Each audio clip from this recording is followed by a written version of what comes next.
Alright, so for action level, we'll go easy mode. And for riddle mode, I have to go hard.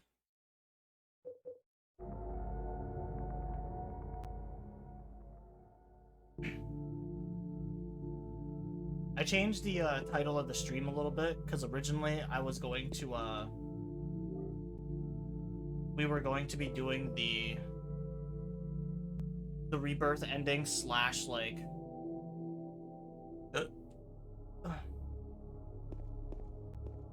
we were gonna do the Rebirth slash, like, the extra riddle mode at the same time. But apparently, in order to unlock the extra riddle mode, you have to, you have to beat the game on all the other riddle difficulties.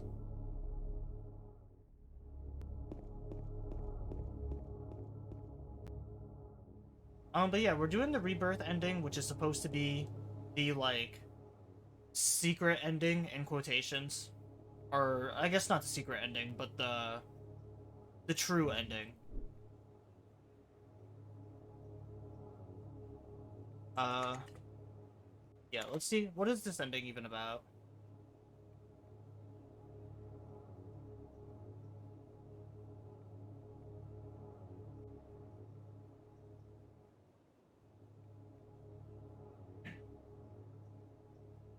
Because I actually need to figure out how to even get the Rebirth ending.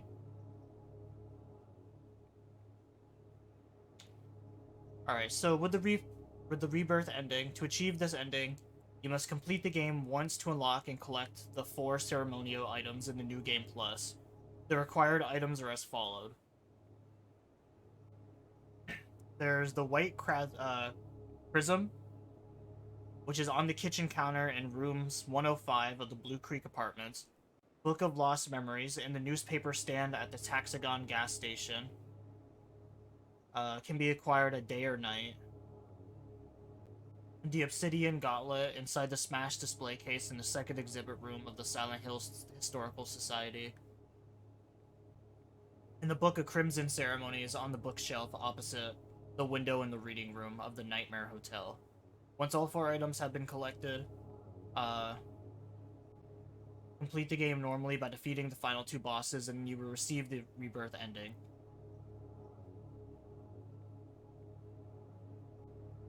So, yeah, that's pretty much what we're working towards.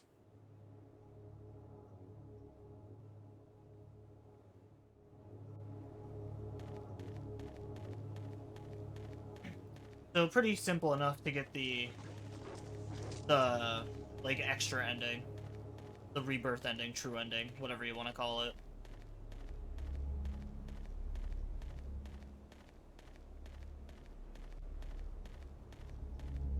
It is definitely a little bit easier, I think, than getting the true ending in the first game.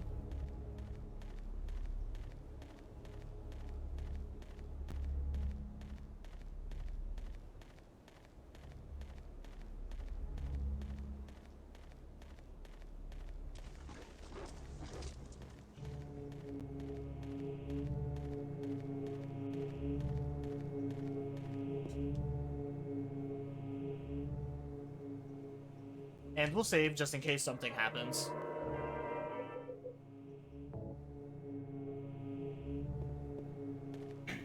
And also just because I've kept the save file of, like, every run that we've done.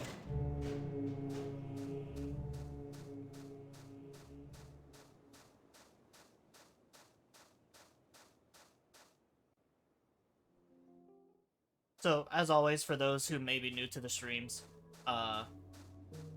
if we've already played through a game once, oftentimes I will just end up skipping a lot of the notes and dialogue again, unless it's something new that we haven't seen before.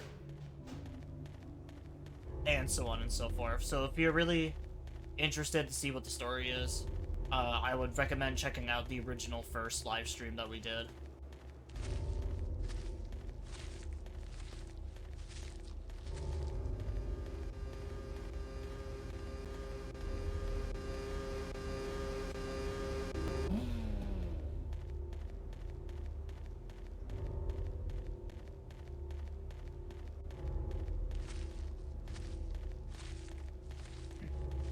last stream, for those who weren't here, although we've been doing a lot of Dead Rising recently, but the last of the Silent Hill 2 stream that we did the Leave ending, the final of like the original 3 endings you can get, and we also got the speed run.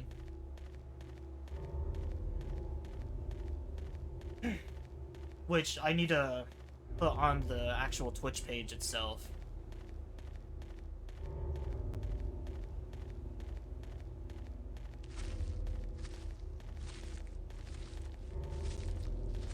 Because I mentioned it during the Dead Rising streams that I want to make a like a leaderboard / like records of just stuff that we've done on stream before. So like speedruns and stuff that we've done, I want to keep like labeled there. Just as like a fun little addition for people to like compete with my times and stuff, or just to like peruse.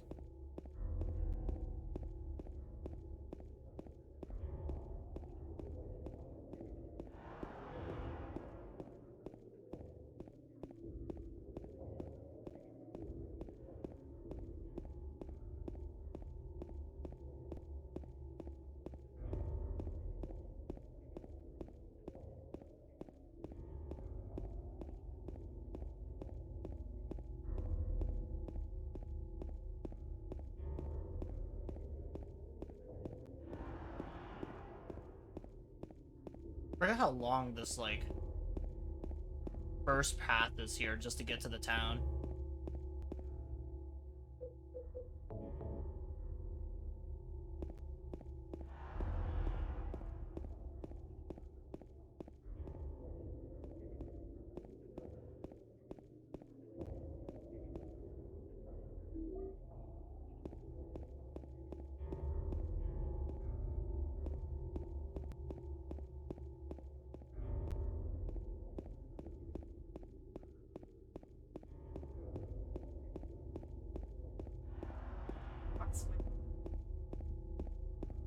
Yeah, I slipped them on the other day to bring something outside, and then I never put them back out there. You never give me back my Crocs.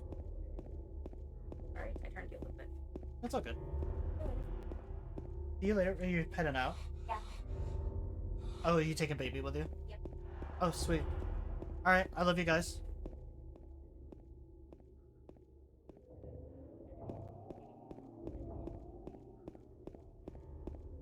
Apologize in a couple minutes if you hear my child start screaming.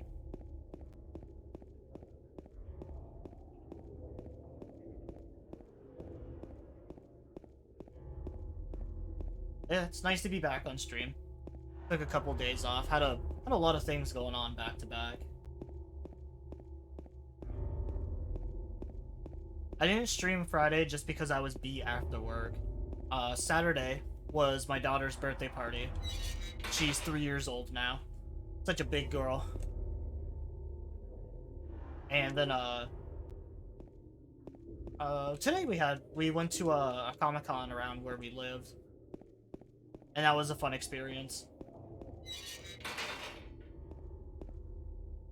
We've gone to a couple of Comic-Cons in the past.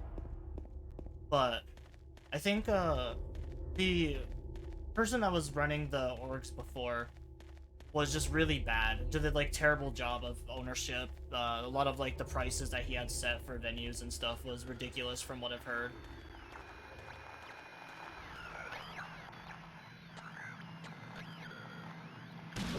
So eventually those went away, and it seems like we've been getting more and more kind of like conventions recently around here. Which is nice, the more the merrier, because we need more of them. Yeah, I think now there's like 4 different conventions that happen in Vermont.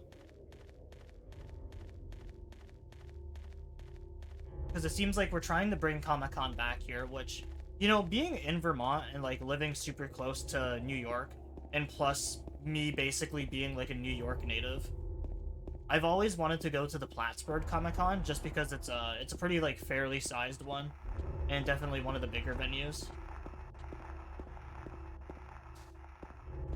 Yeah, we have Comic-Con here now. We have another convention called like the Sci-Fi Expo. I think we're having like a first ever like anime expo this year too, which is supposed to take place in Essex, which is another one of like Vermont's bigger cities. And then there's like a fourth one that I don't remember. But I will always take more conventions around here. Also, how's it going, Jared?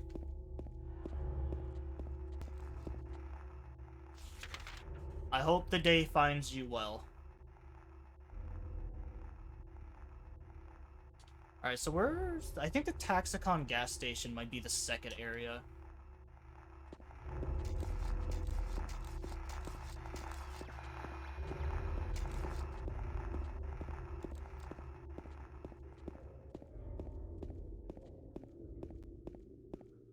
Just made someone DC while playing Legion. I feel that. I mean, personally, I don't mind playing against Legion. Legion's actually one of my more favorite killers to play.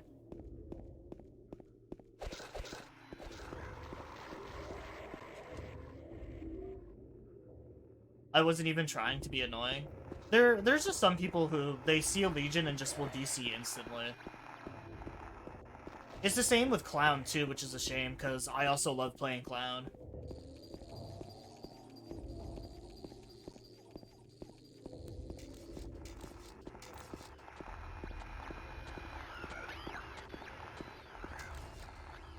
I just wanted to play them for the mixtapes and chase music. True, those fucking soundtracks do slap.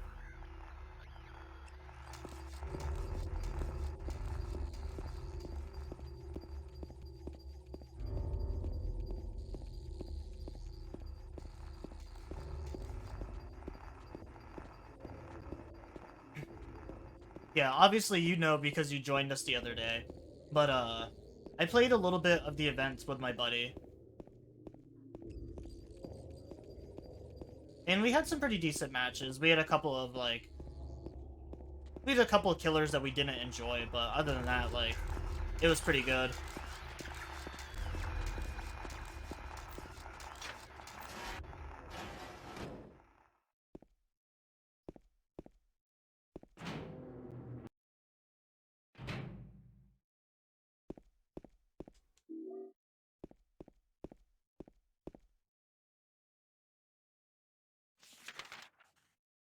I was doing terrible as Survivor yesterday.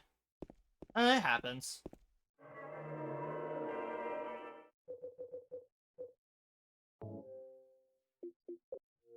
Not that I ever do too great.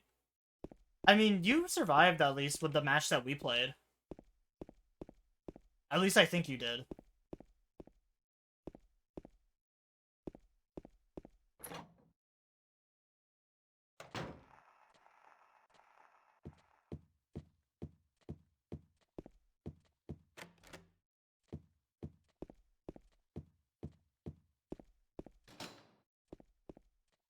I did, yeah. I thought you did. I think it was Larry that got left behind, which, you know, he normally doesn't make it out anyways.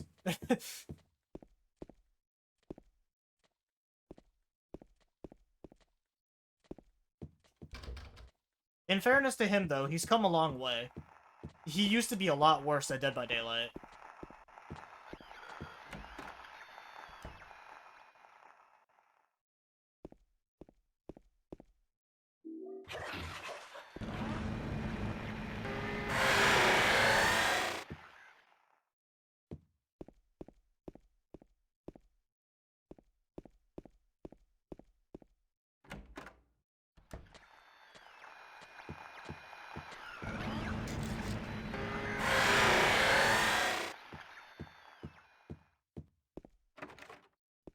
Yeah, I hope your day is going well, though, man.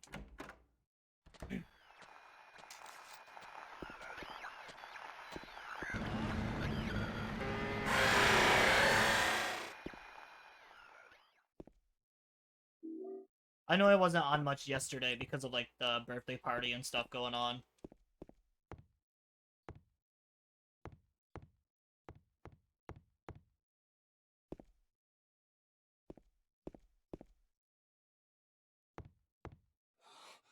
Not going too bad. What about you, Big Papa? It's been going pretty good. Went to Comic-Con today. Got a couple of new things from there.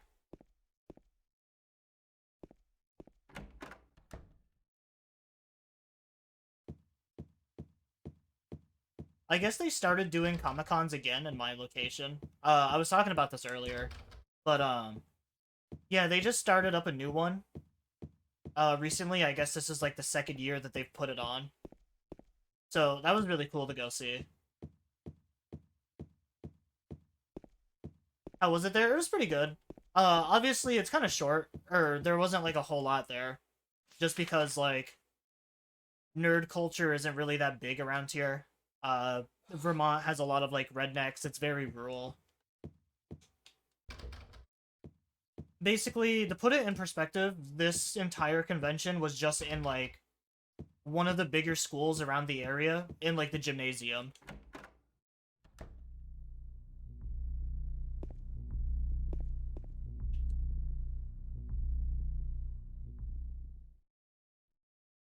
That's pretty much like the size of like how it was. But you know what? I'll take it because anything is better than nothing.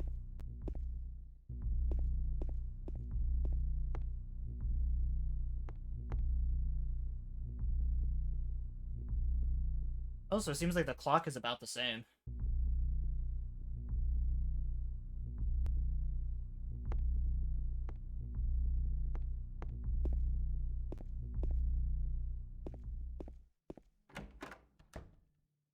I can actually show off some of the things that I got there.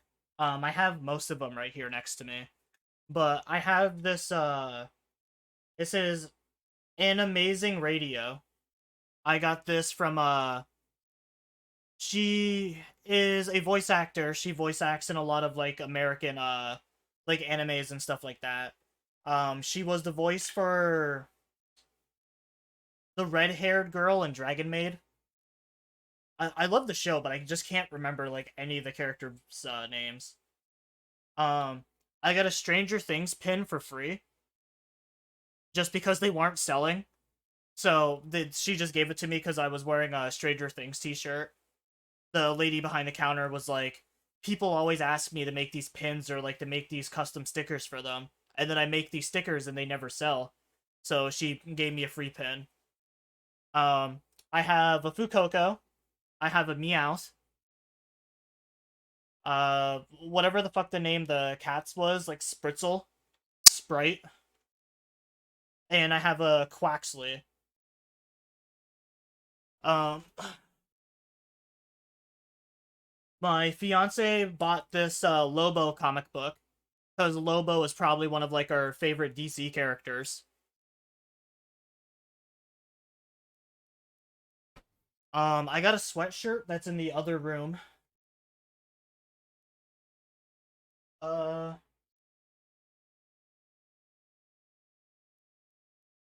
my fiance also got this Nezuko poster because she's a huge fan of Demon Slayer.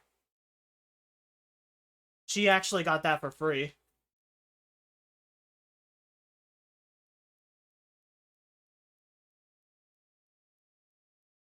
And then in here is basically just a bunch more stickers.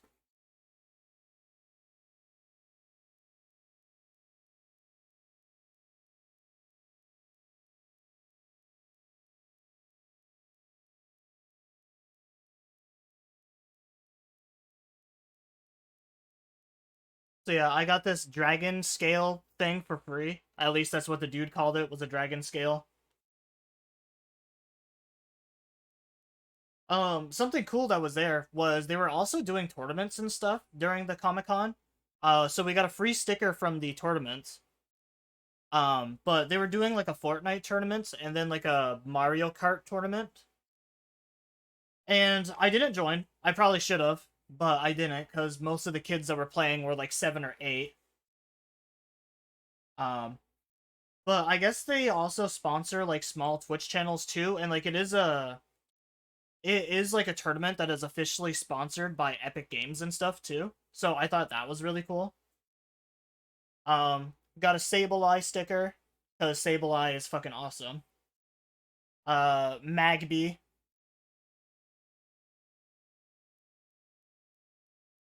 The boar guy from Demon Slayer, basically just sniffing his own ass. The legendary lion thing from Sun and Moon.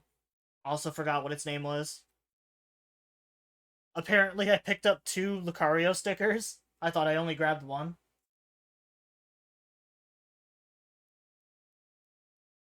Then I also have a Manti, Nezuko, and whatever the fuck the main character's name is again. And then a Mega Charizard.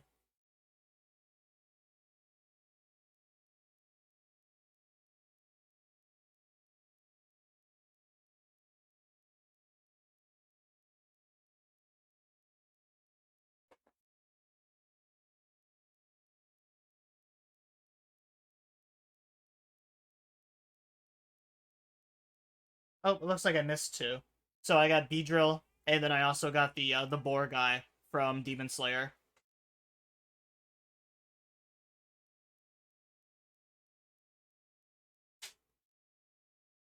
So yeah, mainly just a bunch of stickers.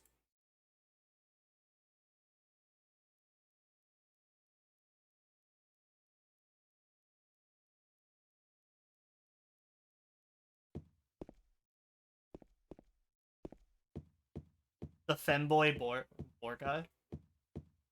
Is he a femboy?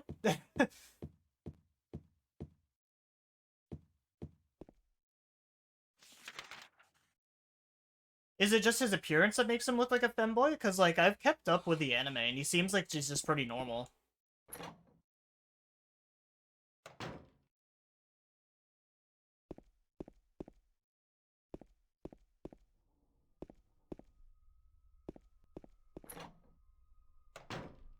He looks very feminine. I guess that's true.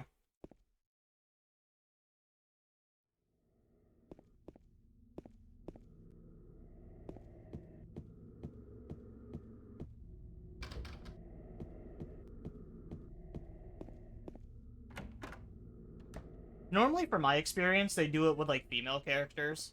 So, like, in Naruto, they have Haku. Or, no, I guess that is a femboy.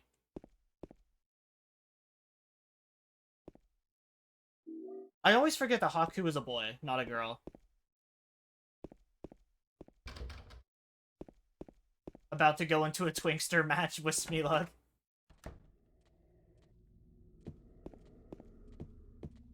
When I started playing DBD on PC again, Trickster was actually the first character that I picked up.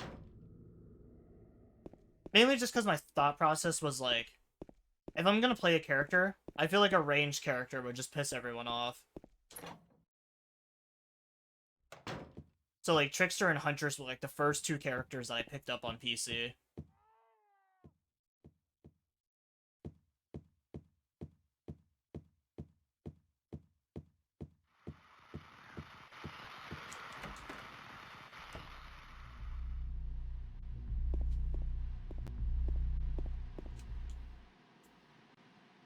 Trickster on PC is OP.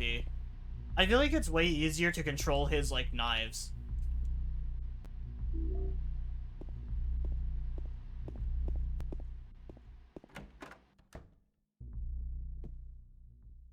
Because, like, the recoil of the knives on console was kind of really shitty, which is why I didn't like playing him at all.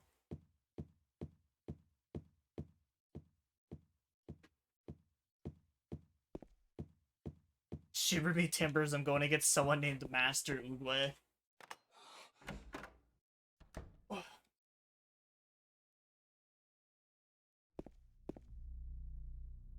At the con, they also had a cosplay contest going on, too. There was also, like, a robotics division there, too, so, like, there was R2-D2 just rolling around the convention, which was really fucking cool. I've never seen that at, like, any of the other cons I went to. This dude created, like, this massive fucking mech. No, I wish I did cosplay, though. I don't have any outfits.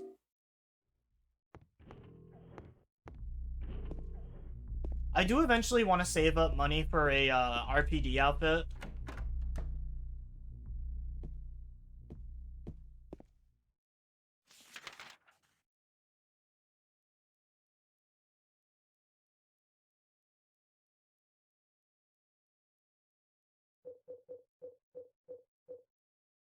And just because my fiance has the perfect body type for it and like very similar like facial features, I've always wanted her to go as Mei from Overwatch. Although most of the cons take place during the summer, so it'd be like super hot wearing a fucking winter jacket like that around.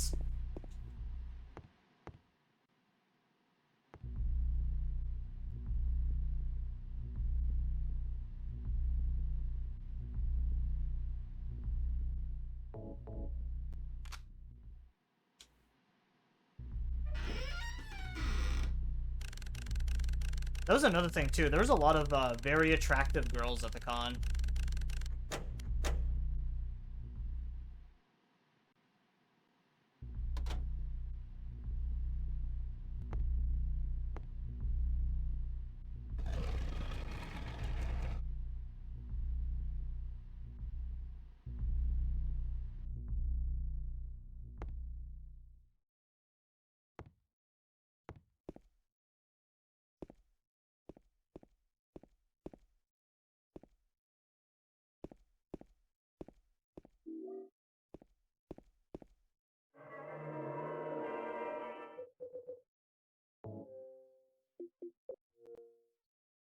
And of course, I was actively looking too, because, you know, why wouldn't I look for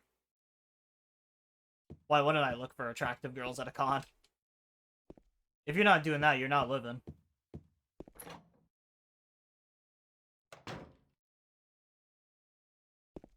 There was also like 3 separate occasions where I found a dude at the con that looked like Charlie, and like it really threw me off.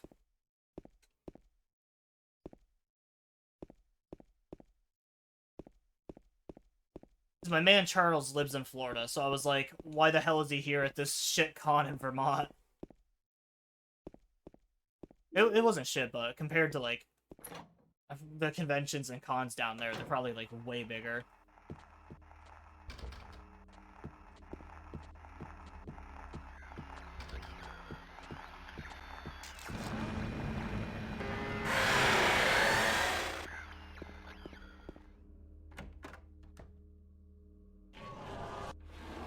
And I know it's a very common thing with a lot of like bigger YouTubers or like Twitch streamers and stuff like that, where like a lot of those people can't go to conventions or cons anymore. Like JonTron, I know was like a pretty big one where he just can't leave his house without people like noticing him or like recognizing who he is.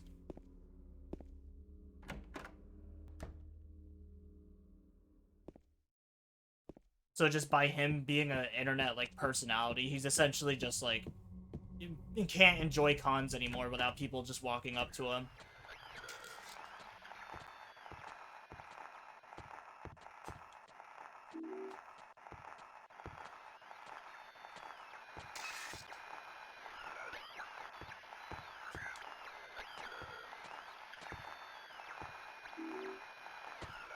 Which honestly, I could get how that might suck, but I think I'd actually enjoy that though.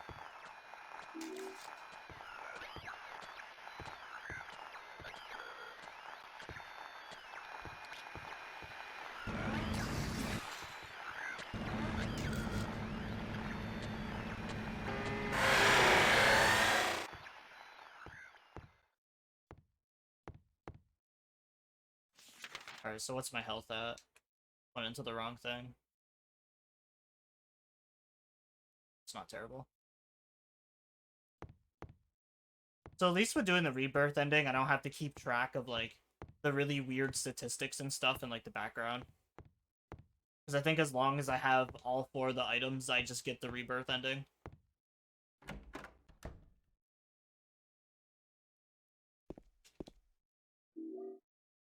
And I'm not expecting the ending to be good either, because there's just no such thing as a happy ending in a Silent Hill game.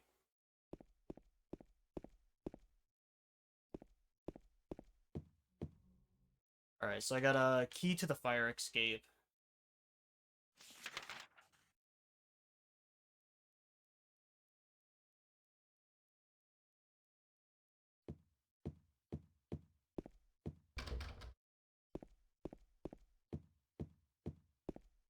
Yeah, no, I would love to cosplay, though.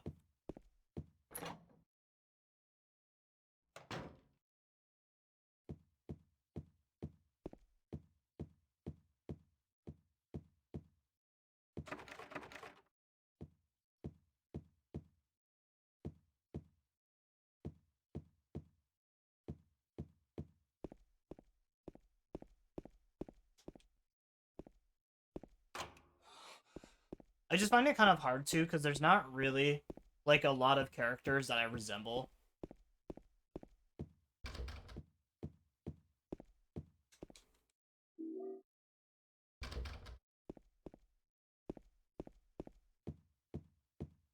I feel like the only character I could be able to cosplay, and it'd be like a really shitty, like low budget version of him, because I'm not muscular at all, would probably be like Carlos.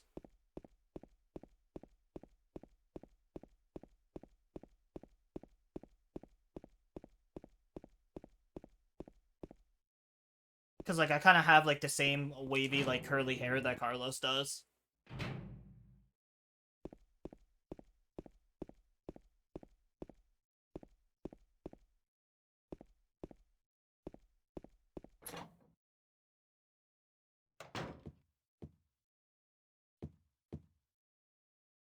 And if it wasn't for my hair being so curly, I feel like if I grew my hair out, I could possibly like maybe pull off Snake from Metal Gear Solid.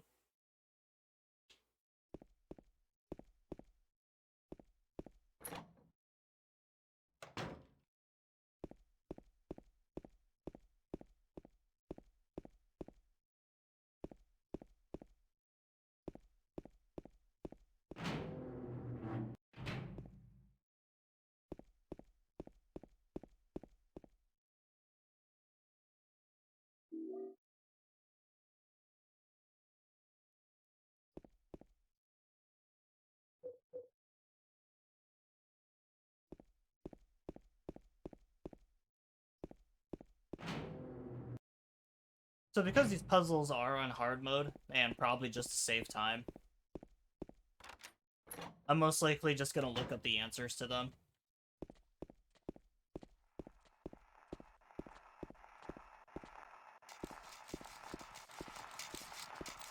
Yeah, because I'm pretty much just doing this to unlock the extra riddle difficulty.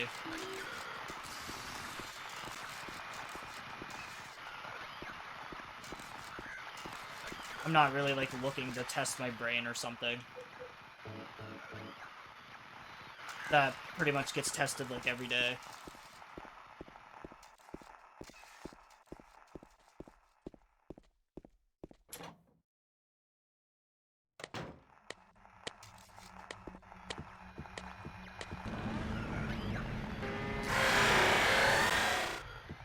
Oh, well, did the audio bug real quick.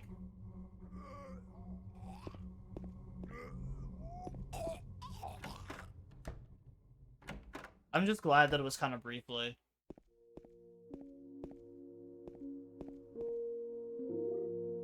The last few times we've actually played this game, the audio's been perfectly fine.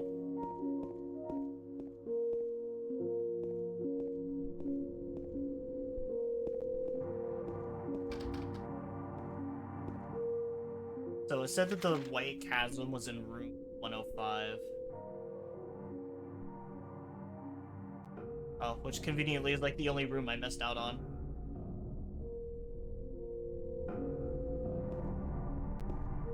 So we're definitely gonna have to do that before leaving.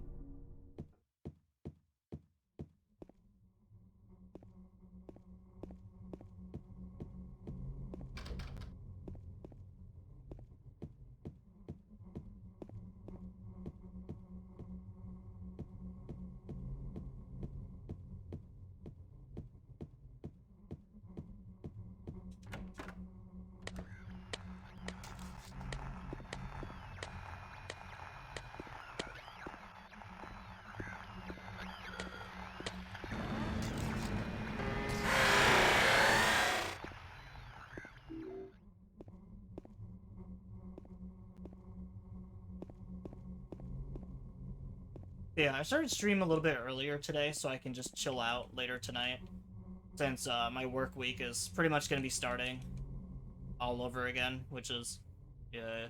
I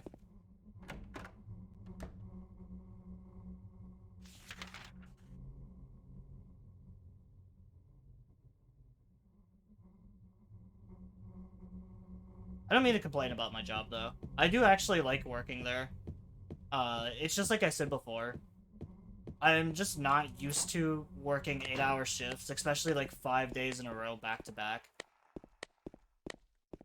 Just because the job that I was at before, I was pretty much just like, my only long days were weekends, which were just like 6-hour shifts.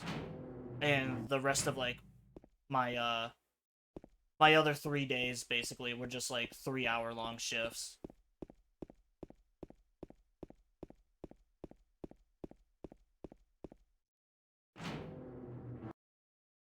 So like at that point, it kind of just felt like going to summer school.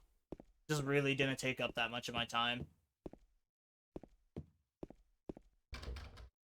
They missed the door again.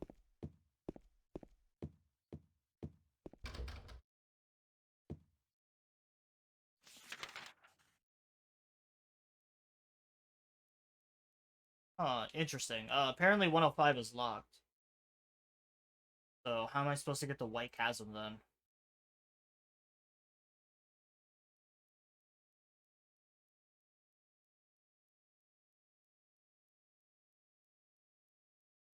Oh, unless it's talking about the other building.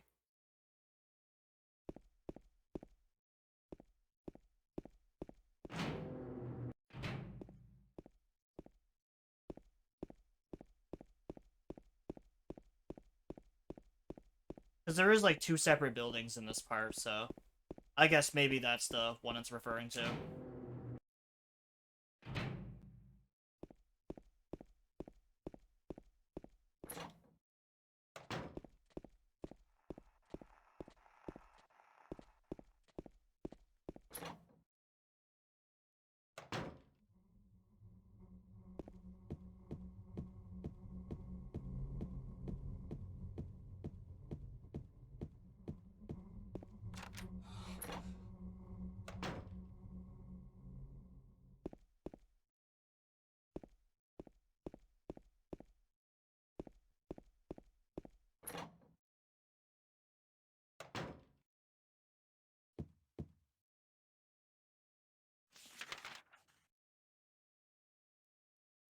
Alright, so do I have all 3 coins?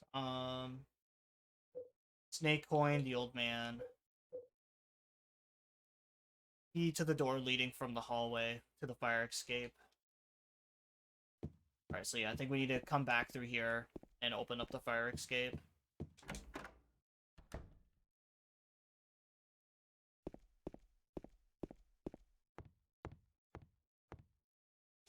Still have like the general gist of what we need to do, but has also been a little bit since we played this one.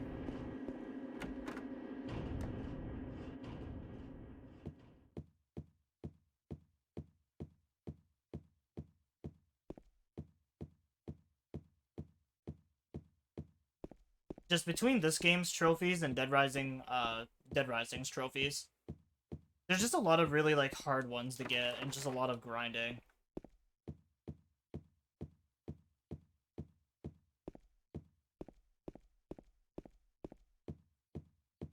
Which I don't mind. Later on with some of the Resident Evil stuff, we're gonna have that same issue of most of the games by that point I would have already had like all the trophies for.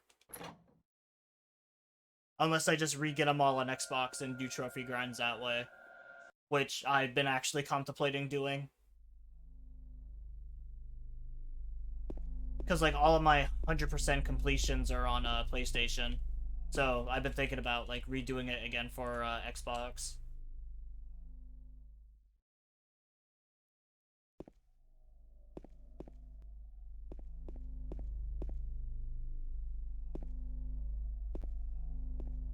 Jet, please. Can I get out? Alright, so it's 9417. I just need to remember now how to do this. Alright, 9, 1, 2, 3, 4. 9, 417. Or is it actually just like 9 4 1? Okay, so yeah, that was the way to do it. I couldn't remember how we... I know last time we got stuck there for so long.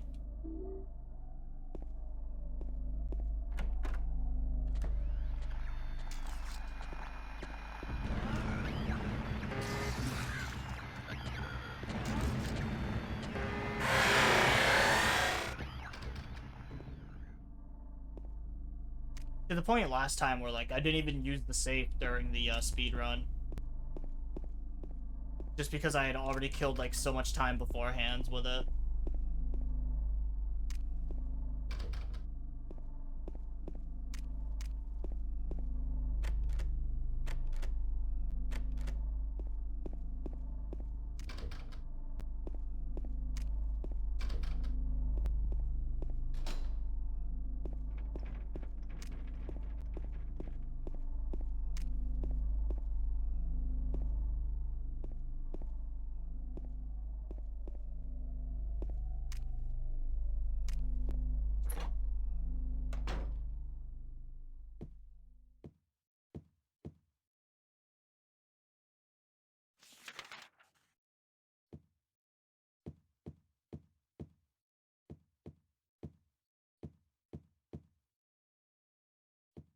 Okay, yeah, so I'm assuming it's talking about this building, the Blue Creek one.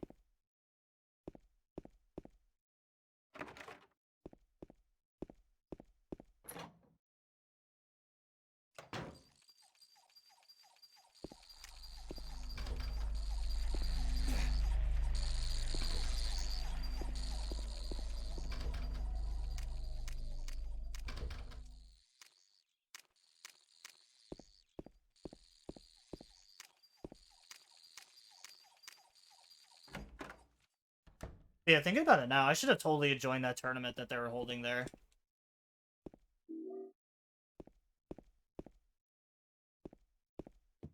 I don't know, I guess mainly my thought process was, like, it was a bunch of kids doing it, and, like, I didn't really want to ruin their fun. I also didn't know, like, what controllers or what platform they were even playing on.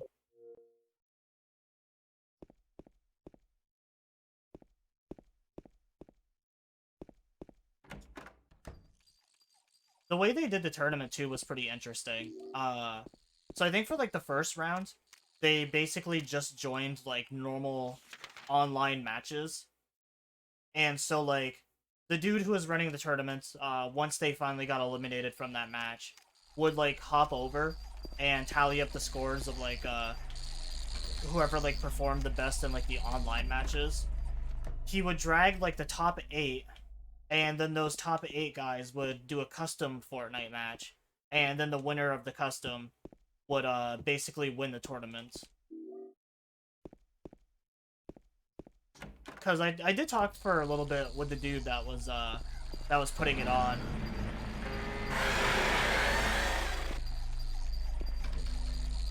And I guess they had like a Discord server and stuff where they also like host the tournaments and stuff and like play the matches.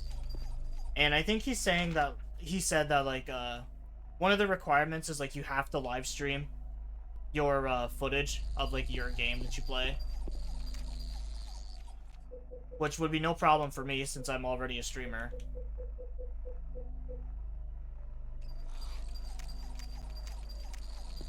And I think he said the rewards are basically just like he gives like a $10 like gift card kind of deal for whatever platform that you play on, like whoever the winner is. You just tell them that like, hey, this is the platform I'm on. I'm on PlayStation since Fortnite's crossplay and stuff like that. And he just basically like just buys a redeem code / gift card kind of deal. Which I mean is still fun and better than nothing.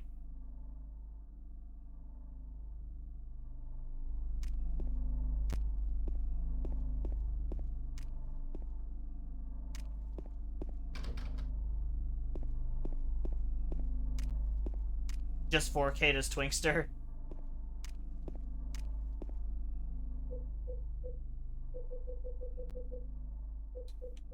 Did I miss something? I feel like I definitely missed something again.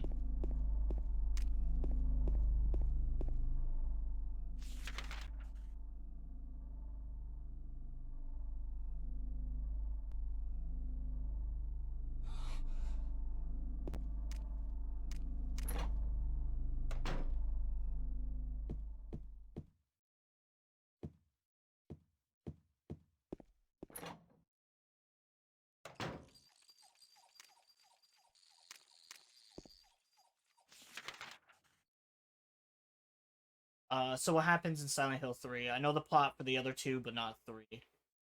So basically, with Silent Hill 3, you're playing as Heather, the like adopted daughter of the character from the first game.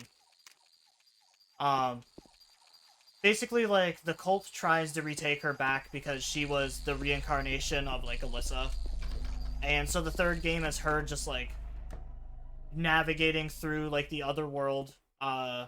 She gets taken from like inside the mall, or at least like that's when the game starts, is the mall. And she's essentially just trying to make her way home, where we find the protagonist from the first game is actually dead. And then basically from that point, it's just more or less like explaining her backstory, how she came to be, and stuff like that. And her just trying to like oppose it, essentially, just trying to fight the cult.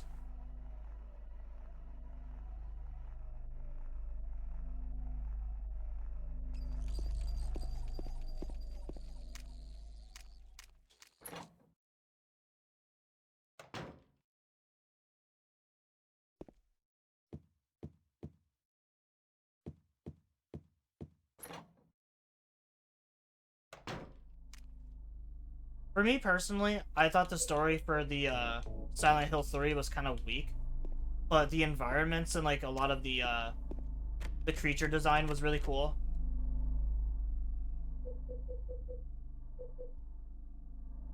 Oh, I got the third coin. My bad. I am just like, I'm not paying attention really to anything. I'm just kind of talking way too much and it's distracting me.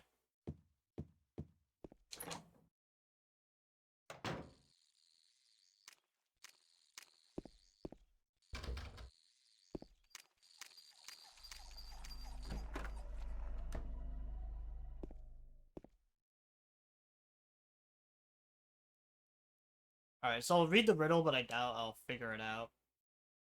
There's something on the desk. First lies the seat of he who is peerless, silent and empty, heartless and fearless. Beside him sits one who knows the place of the servant is next to the throne. Dozens of feet, yet not a single toe.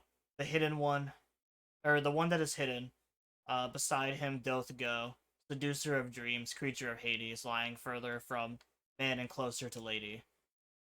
Man and woman seeing all heedless to the raven's call. Silent and hidden, the two may be, they be not there for you to see. Return them to whence they would be, and blessings shall descend on thee. I speak thus with the North Star behind me, the birth of the sun is the start of the story. God, if this is just hard mode, yeah, there's no fucking way I'm figuring this out on the extra riddle mode.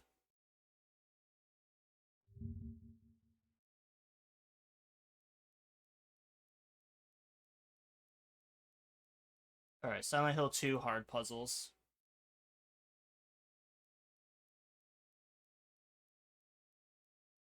Yeah, because there's just no fucking way, man. Alright, so on hard, the old man is the second, Snake is in the fourth, and then the woman is the last.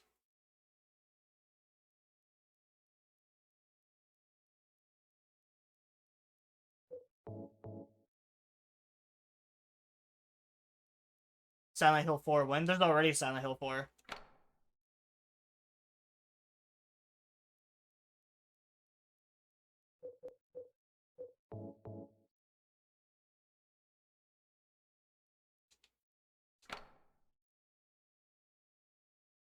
I've played literally like all the other Silent Hill games except for Shattered Memories in the fourth game.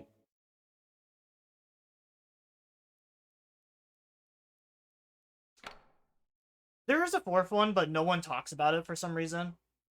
But yeah, it's Silent Hill 4, The Room.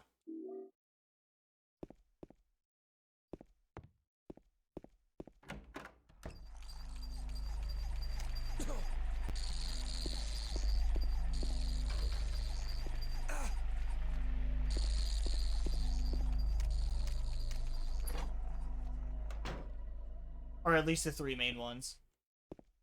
I mean, I do think 4 is, like, a main one. But I think it was just one of those situations where, like, it just wasn't good. So people will just, like, refuse to talk about it when talking about the series.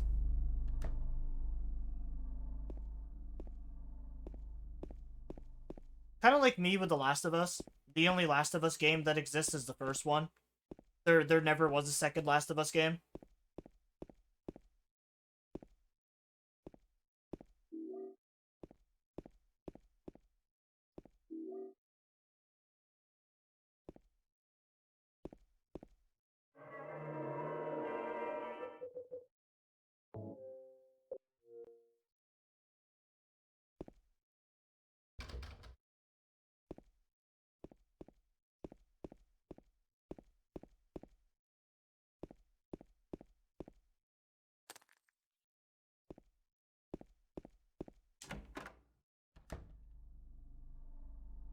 Just like how you see Star Wars, the sequel trilogy doesn't exist. Honestly, I love all the Star Wars movies. I know there's like a huge debate between like the sequels and like the prequels, stuff like that. Some people love them, some people hate them. Honestly, I love all the Star Wars movies.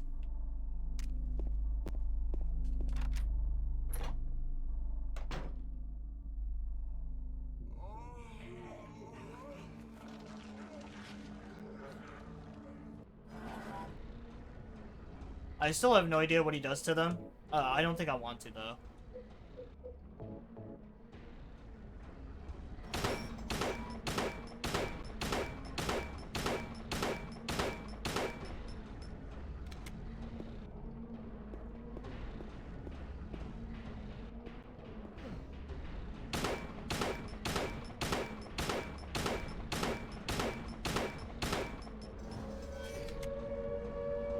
I honestly only thought Force Awakens was the decent one.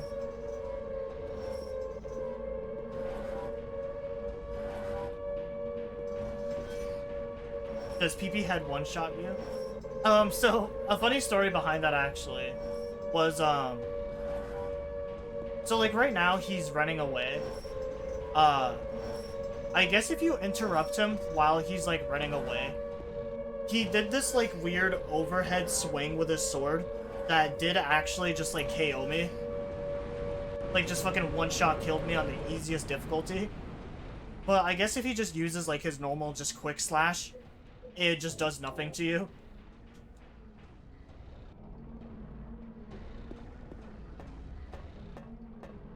Yeah, I've had made the mistake of being killed instantly by him.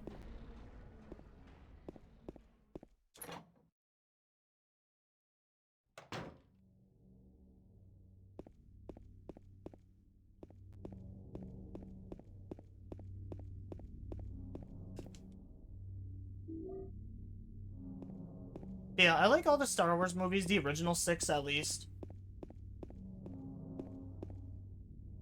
I think anything after the 6th movie with, like, Rhea and, like, all the other characters, get those the fuck out of here.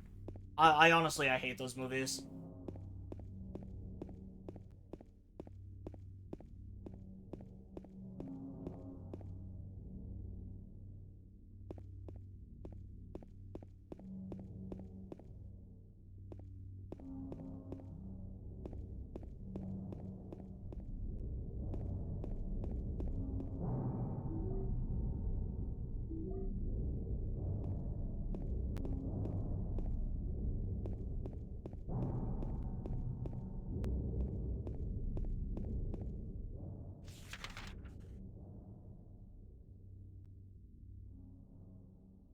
Oh, so there's the Taxicon gas. So one of the newspaper stands is where the second item is. And then the third one is in the Historical Society.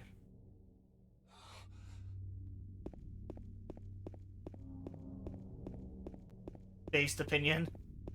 Also, just because I played the Lego Star Wars games, and those games are just amazing.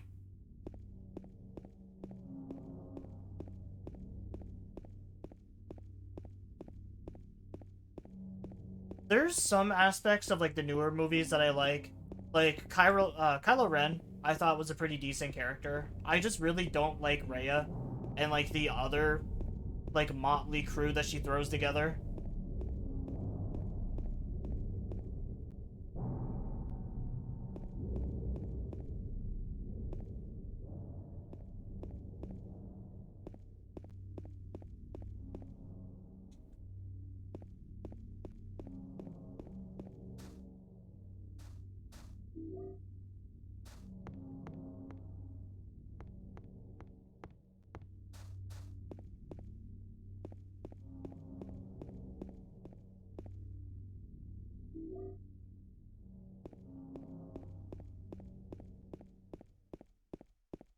Mary? Canon event guy is in the sequel to trilogy.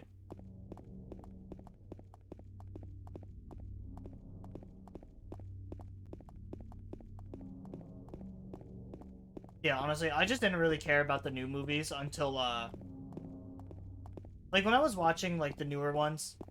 The best part about I think it's Force Awakens is when Han and Chewie come back. Like characters that have already been established.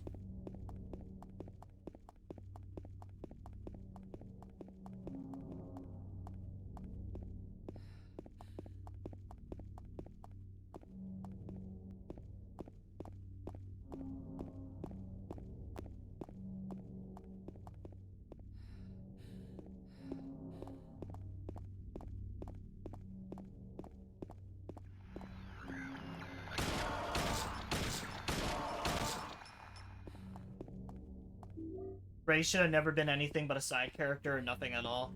It honestly felt like Rey was supposed to be a side character. I don't remember who his name was, but like the black guy.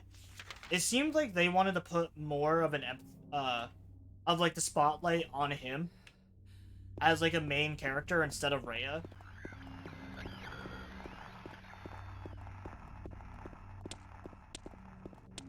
But it's almost like they were too scared to go like fully through with it, and that they just needed a Skywalker to be in the movie for people to watch it.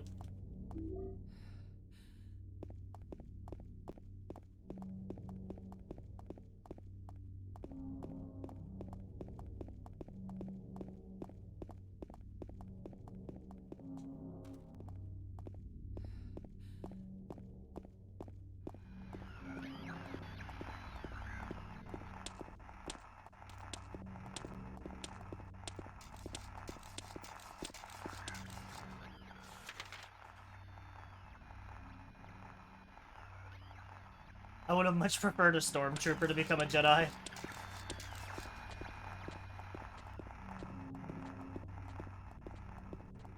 Honestly, I think that would be a pretty cool story. Just like a defected, like, stormtrooper just becoming a Jedi.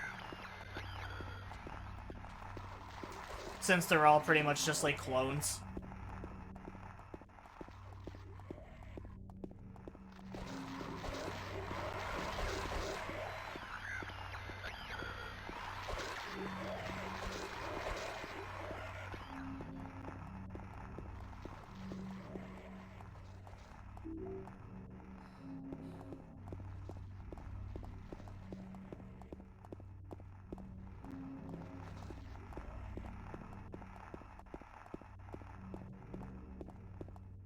Another thing I don't like about the new movies either, which is not really a big issue, but I personally find it as a pet peeve, when, like, Star Wars is trying to get me to give a shit about the series by just having cute creatures in it. Like, Ewoks are one thing, because I think Ewoks are fucking cool. But, like, the little fuzzy-ass creatures, like BD-8 and Baby Yoda, get those out of here.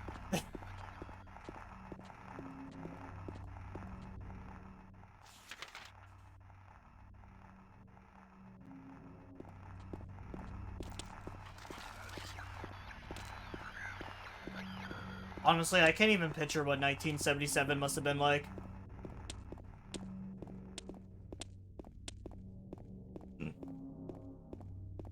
Internet was just like barely a thing.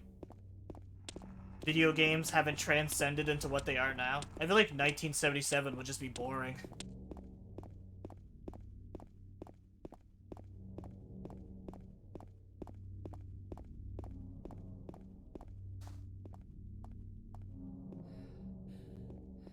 I thought that was the first aid kit.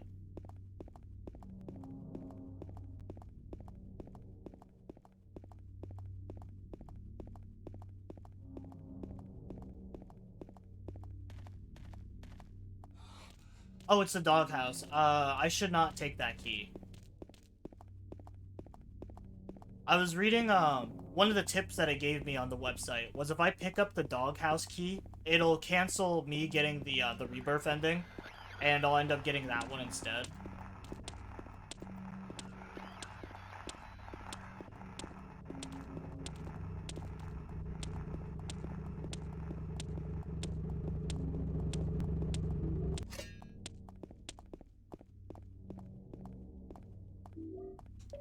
Alright, the Book of Lost Memories.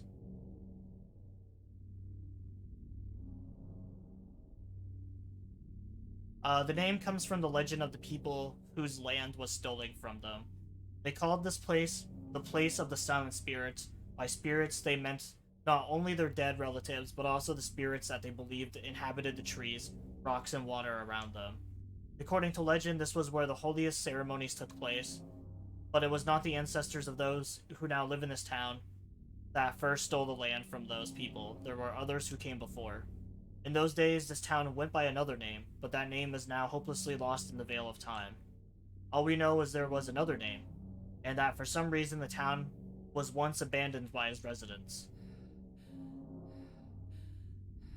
Rebirth is the one where James just fucks off. No, that is the Leave ending. Yeah, what is the Rebirth ending?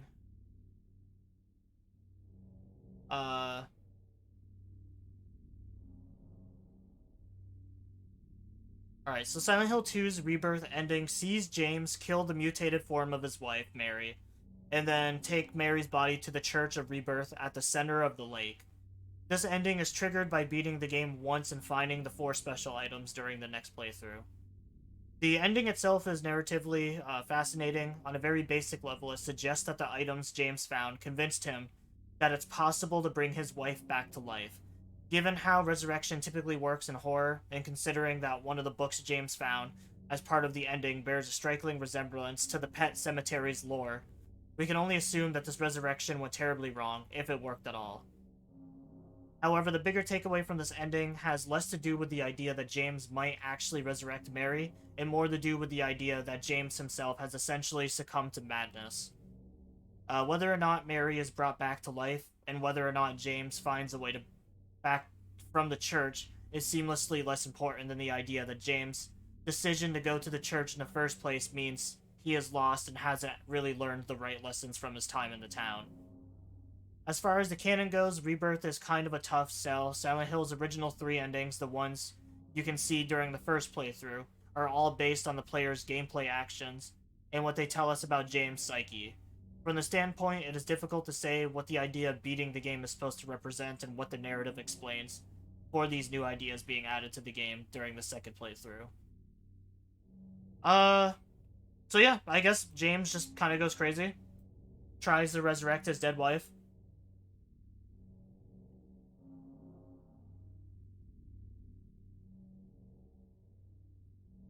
Alright, so the next location we gotta go to is the Historical Society, and then the other book.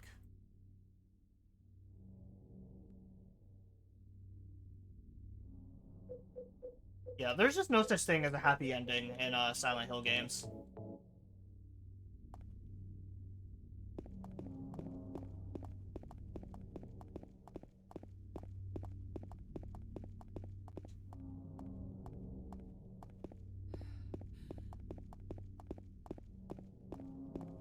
Me personally, I definitely think the Leave ending is probably the best.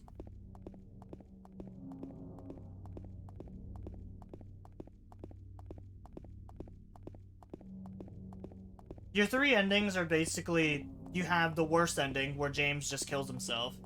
You have the ending where he takes Mary instead of, or he takes Maria instead of Mary. Basically just lets Mary rot away.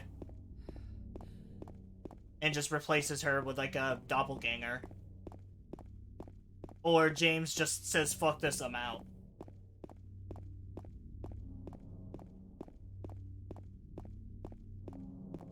Which, I mean, I do think is the right decision, because that's all his wife really wants of him, too, is just to move on.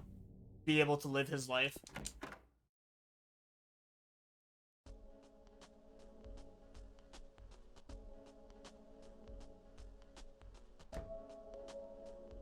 Did you find that lady you're looking for? What's her name? Mary?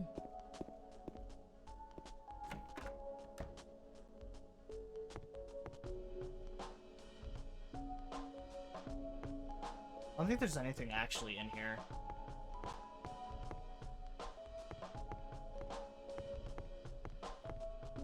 I think we just come in here to talk to this weirdo.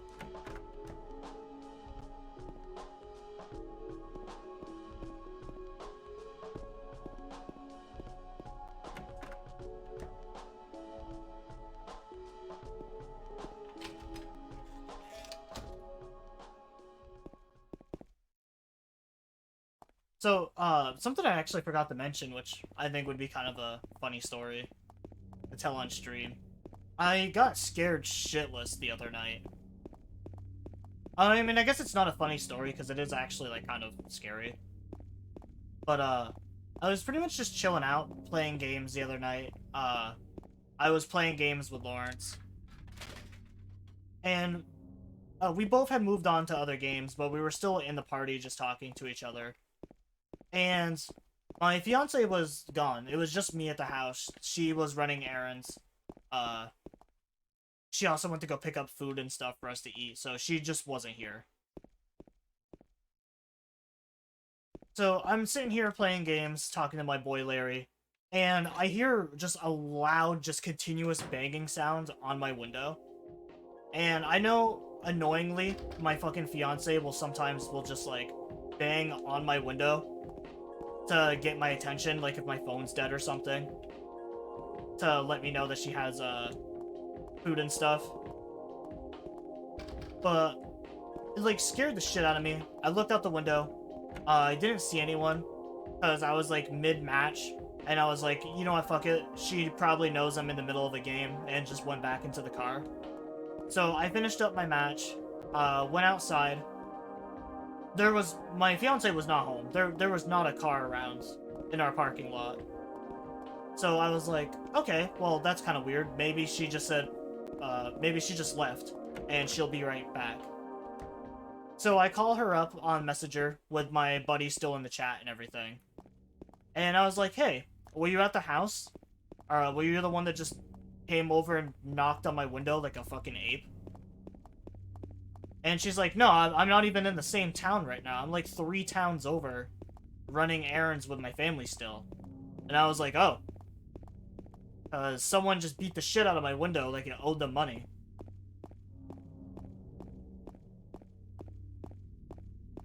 And, you know, that was pretty much the end of that story. So, my window is locked right now.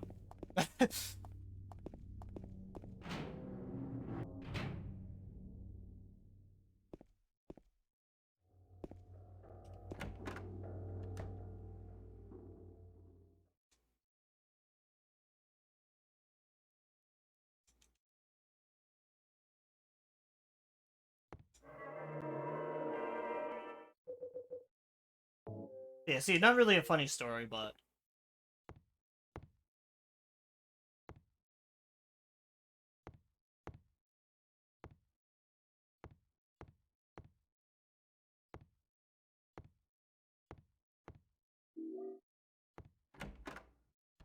Please be safe, Big Papa. Bro, not even gonna lie to you. When I realized that it wasn't my fiance, I, like, grabbed my fucking knife. Because I always keep a knife close to my desk in case someone tries breaking in. Because there is a couple of crackheads in this trailer park that just, like, roam around at night causing problems. Actually, for that matter, my sister also lives in the same trailer park as we do. And, she lives just like a couple blocks down from us. She actually had a dude walk into her home thinking that it was someone else's house. Just invited himself in, didn't knock or nothing. And basically just roamed around her house after she's screaming and yelling at him to get the fuck out.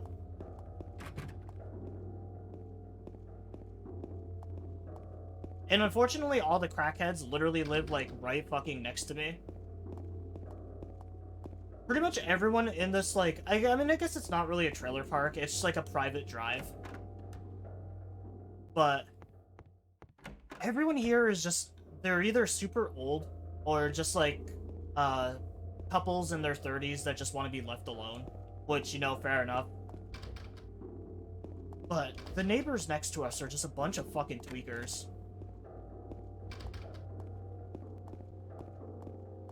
They're like the only people I've ever had an issue with down here. Other than that, everyone else has been super nice or just keeps to themselves.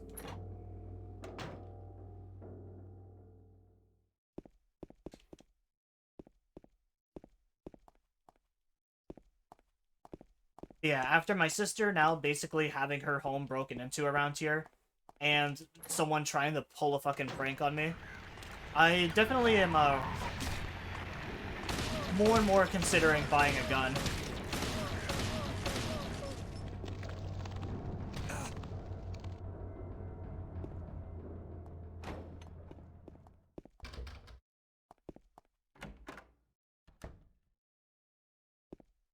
You gonna move out soon? Probably not. Honestly, like, it took us forever to even get this place. A lot of the places in Vermont are super fucking expensive. Like, even rentals are kind of insane around here because we're basically like a tourist state.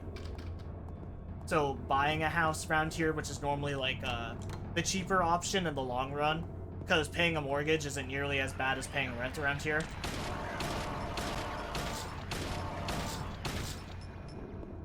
Like, even that's kind of just out of the option. The only reason we got into this place was because we were persistent, and we were also the first people to contact them about it. But if it wasn't for that, yeah, we would not have this place.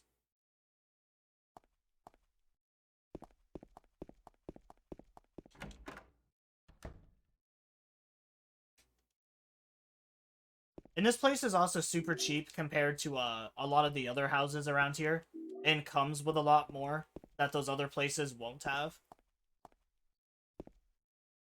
Like, when we got this place, it came with a washer and dryer. We're one of the only trailers down this, like, road, or one of the only houses down this road that actually, like, came with a washer and dryer. Everyone else had to, like, purchase theirs.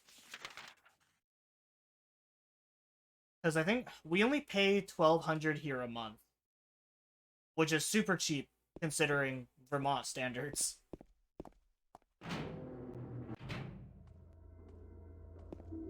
Most houses around here, even like one-bedroom studios, will go for like close to $2,000.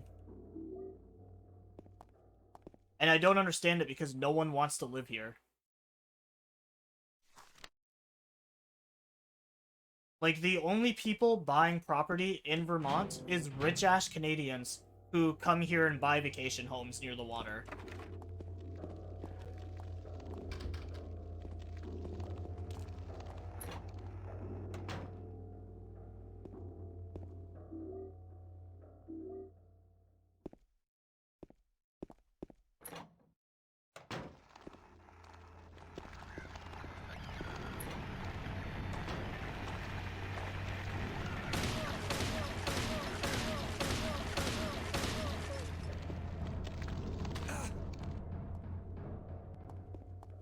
So Mr. Mason not going to be around Vermont anytime soon?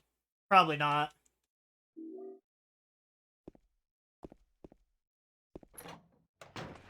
Most Vermonters also hate Canadians too.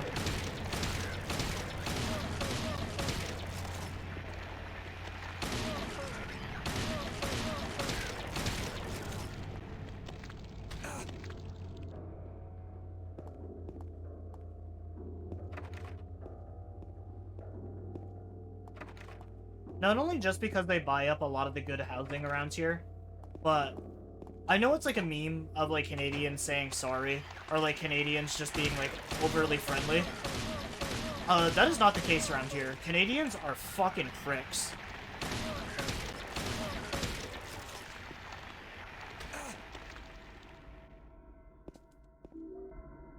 I guess to be fair, we are dealing with just like the snobby, super rich, like, people from Quebec. But yeah, most of them are just kind of dickheads.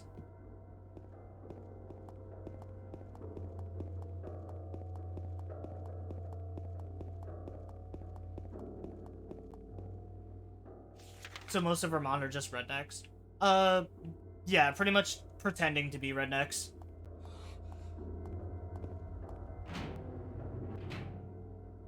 We do have a lot of farms around here, but like, I don't know. I don't really know what the true definition of a redneck is, I guess. When I think of rednecks, I always think of people that like live down south. Like they're cattle ranchers and like they're miles away from civilization.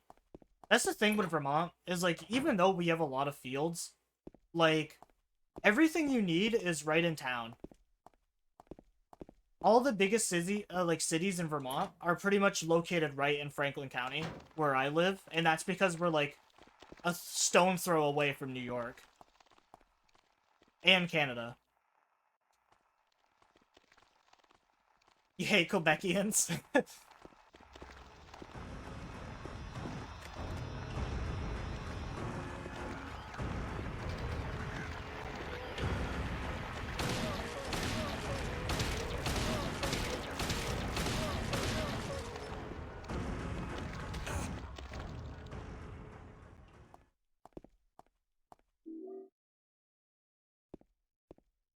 Yeah, I've never really had a good experience with like people from Quebec.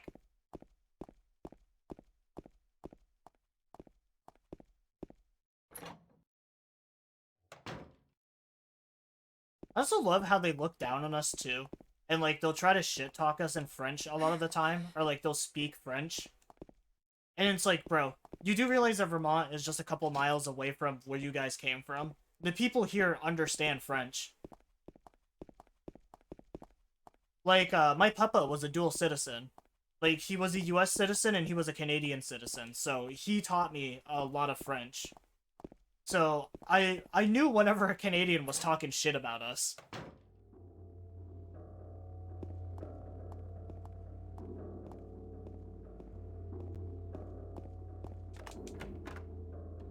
And they did it a lot.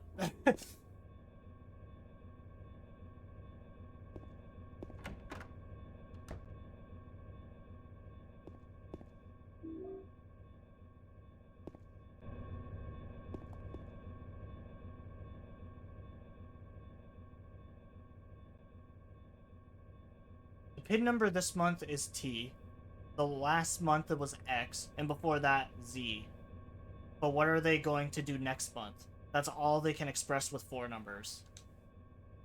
Anyway, does the door to the patient wing really need to have a combination change thing this often? I have no idea what that means.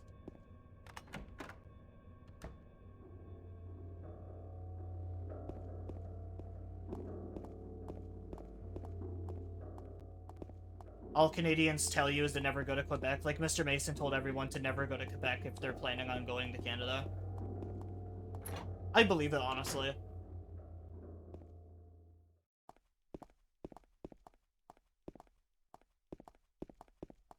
Because honestly, Canada kind of just seems like it's kind of like a school. It's just like segregated and like broken up into like different classes. So like Quebec is basically just like where all the jocks and the preppy kids hang out. The table that always thinks they're just better than everyone else.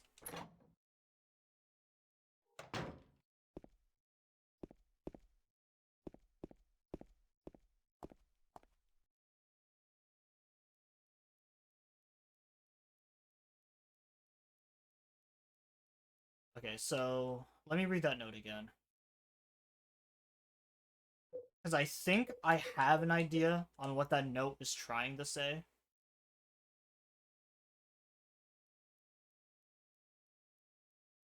Okay, so that's the code for one of the boxes. Whiteboard with graffiti. Alright, so the pin this month is T.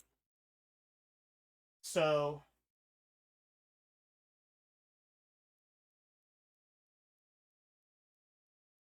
also makes sense why the DVD devs don't give a shit. True.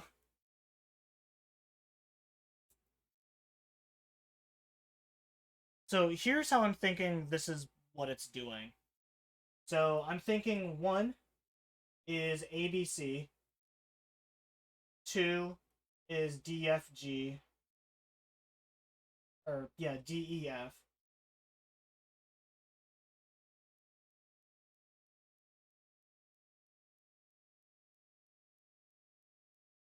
3 is HI.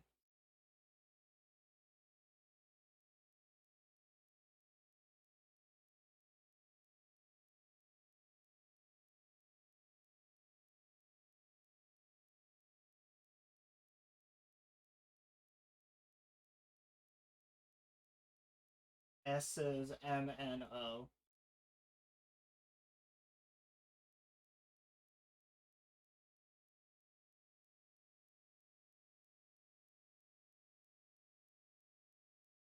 You are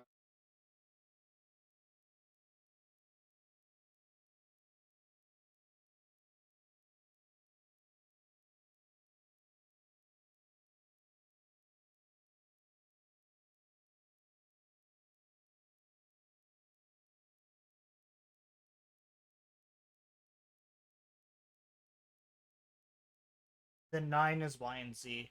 So I think it's kind of like on a phone, like a very old-fashioned phone, like maybe a house phone, where it has like the numbers and then it has like the 3 letters underneath.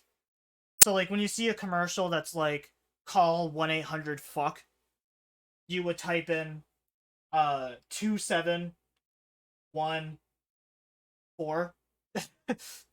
I think that's basically what's trying to get at. And then the last number is just 4. Uh so we want it is T X Z and then 4.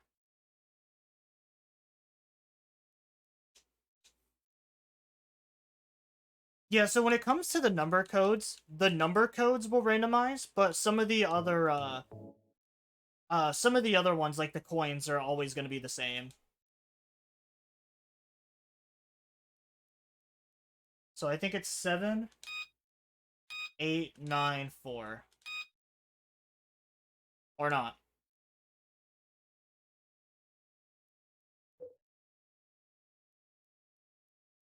I don't think it's this one.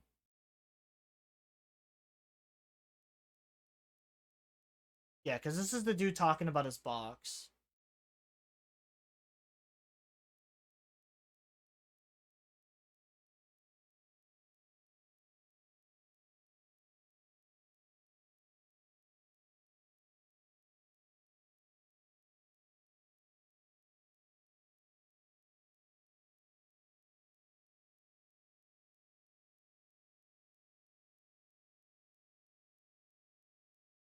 Okay, I'm kind of confused now on what it's supposed to be.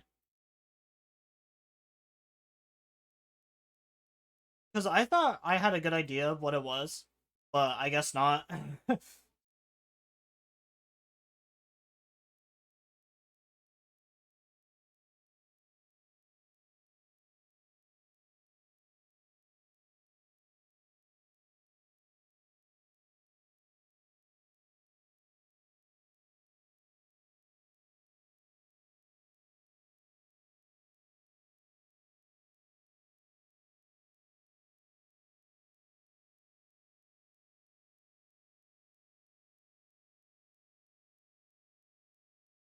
Alright, so what am I not getting about it?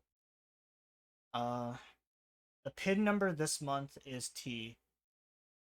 Last month it was X, and before that it was Z. But what are they going to do next month? That's all they can express with 4 numbers.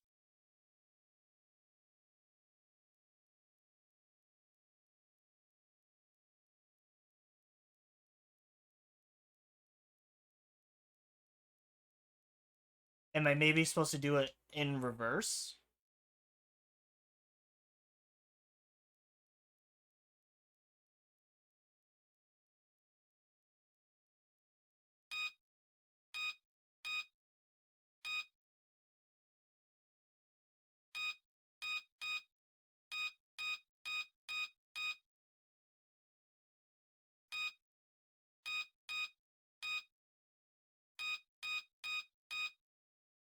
Imagine being an 8-foot tall bioweapon and then realizing there's a 9-foot tall horny vampire lady.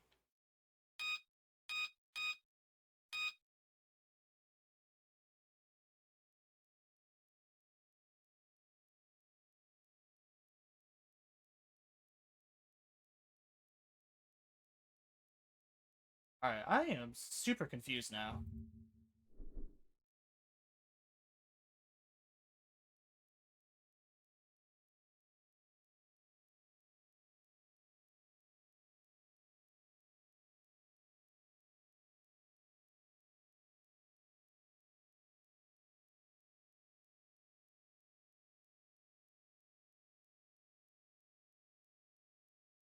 Okay, the number written on the whiteboard isn't the exact code, but a riddle to the code. The pin number this month is T, last month it was X, and before that was Z. But what are they going to do next month? That's all they can express with 4 numbers. By this, we know it is a 4-number code in the shape of a T. Oh, I see. So 1328. Okay, I see now. So it's supposed to be a reference to the shape, not the actual letters. Oh, I don't know why I did that.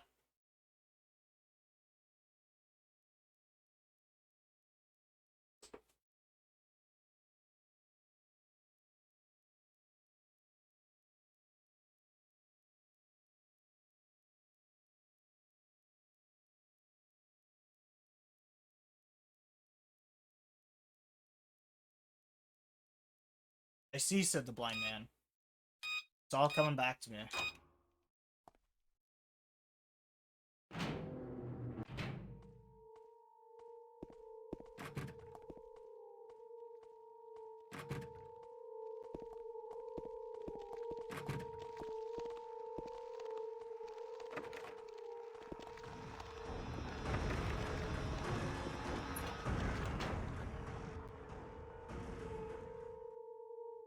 Ew, gross, I didn't want to talk to her.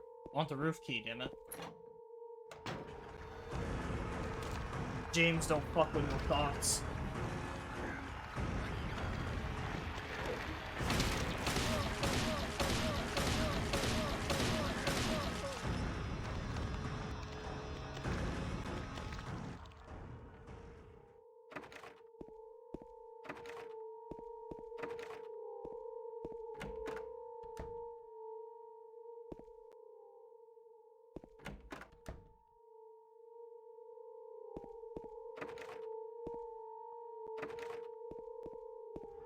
Honestly, I kind of can't wait to get back to the rest stuff.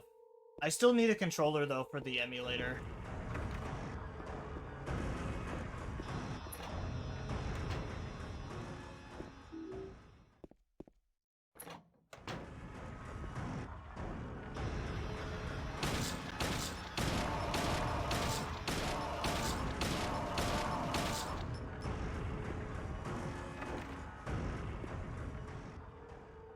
Which really isn't hard to get. I just haven't had the time to do it yet, though.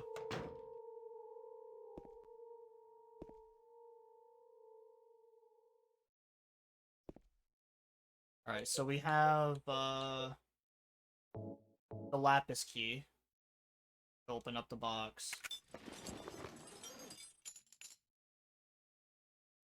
We also have the purple bowl key.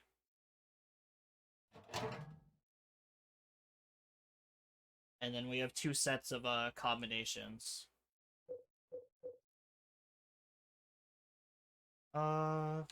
Where's...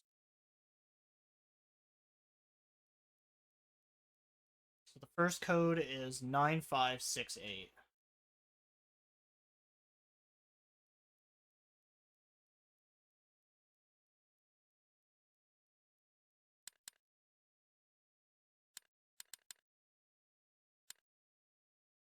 So it's this one then.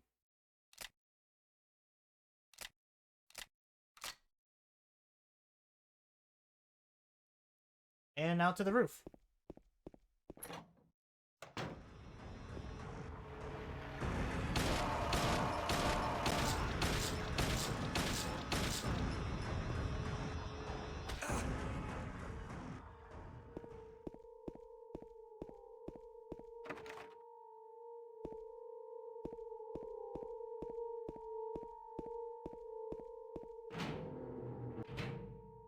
Yeah, I just haven't really had time to go pick up a new controller yet for the emulator.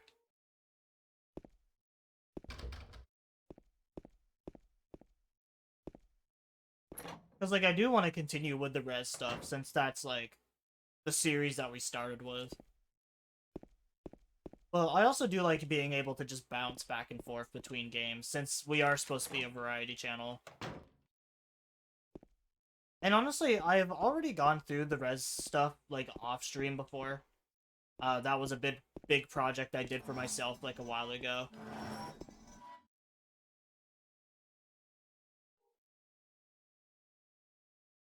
So, like, it's also a good chance for me just to not get burnt out of the games, just playing other stuff, too.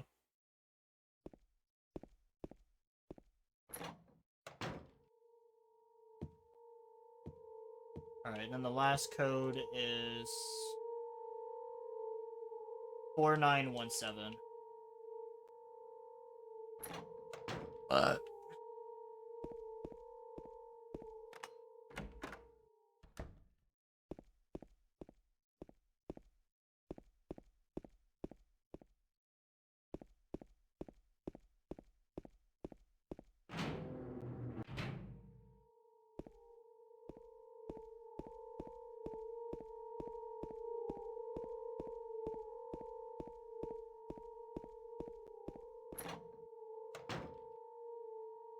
And then, like I mentioned before, with having the Xbox and stuff now, too, I do plan on going to, like, revisit a lot of, like, the older res games anyways for, like, trophies and stuff. So, like, that'll probably always be around on the channel.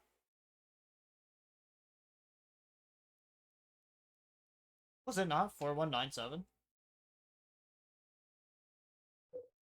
Also voice crack, by the way.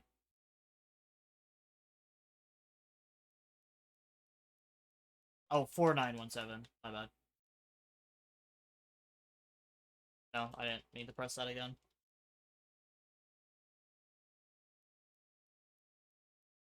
Well, easy fix.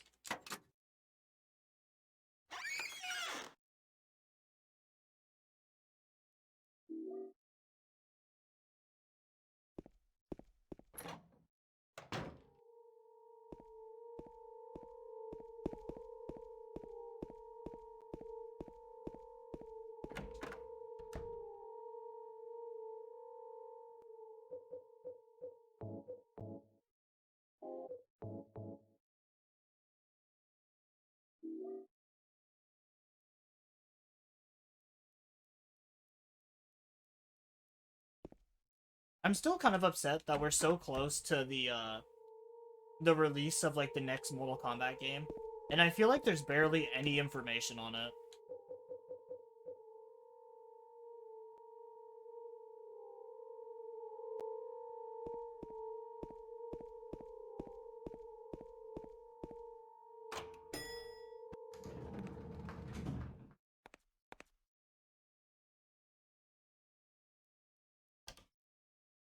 Like, I really just want more information already.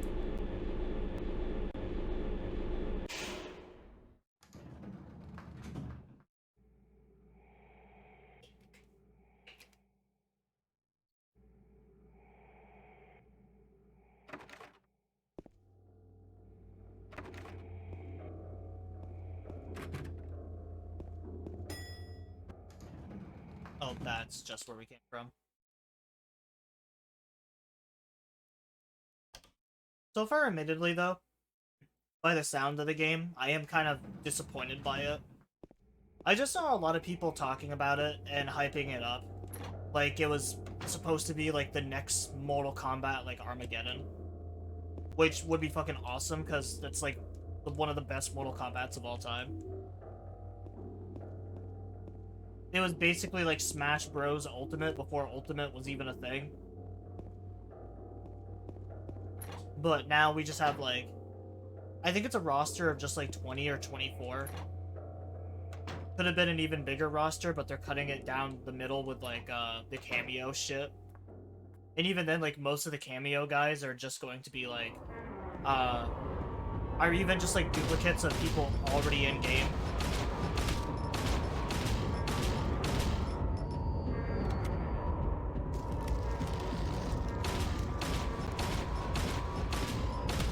Like, you can have Sub-Zero as, like, your main character and, like, a Sub-Zero as, like, a cameo character.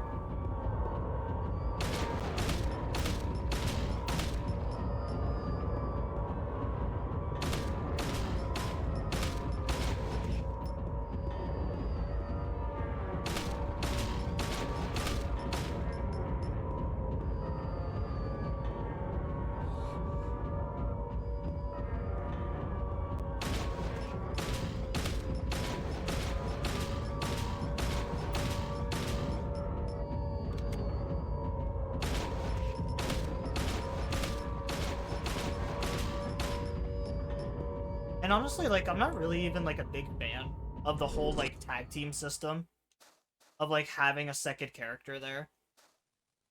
Like, in the towers and, like, doing challenges and stuff, I feel like it's one thing. But, like, to have an entire campaign, or even just, like, modes based around that, I think are kind of shit.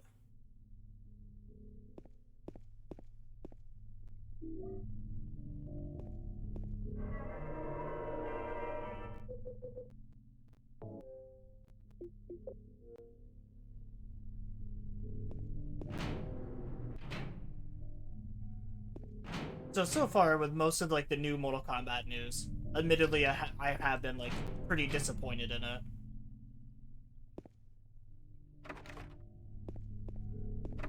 Honestly, I feel like the only upside is just, like, a reset of the timeline, kind of. And, us basically getting to see, like, a younger Kung Lao and, like, Raiden.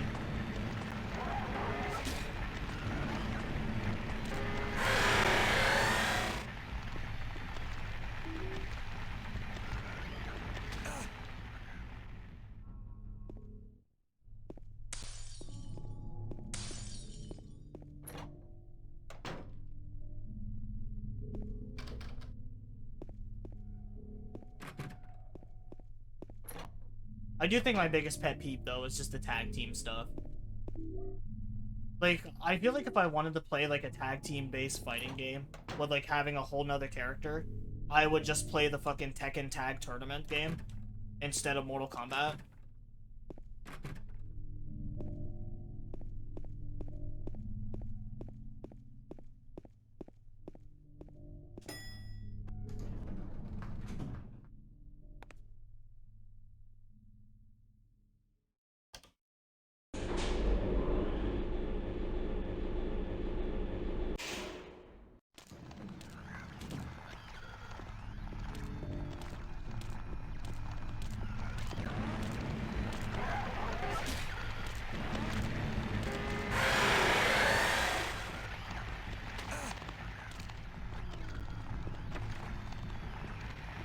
Also just mad because I just want another Armageddon.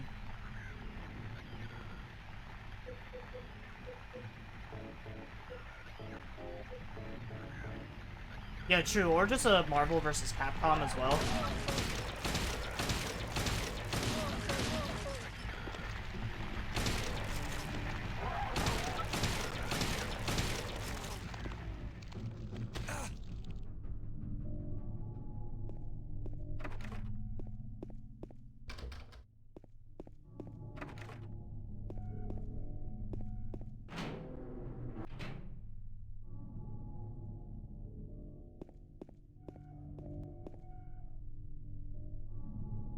Yeah, that's pretty much where I'm at, too, is, like, the tag team feature should only be, like, in the towers. It shouldn't be, like, like an official part of the game.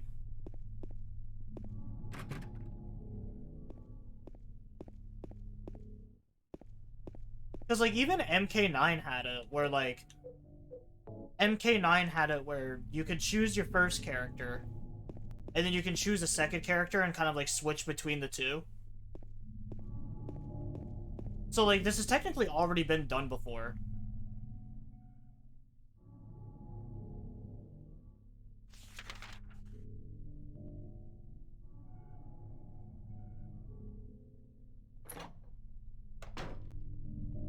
Also sent you 2 things in Discord. Alright, man.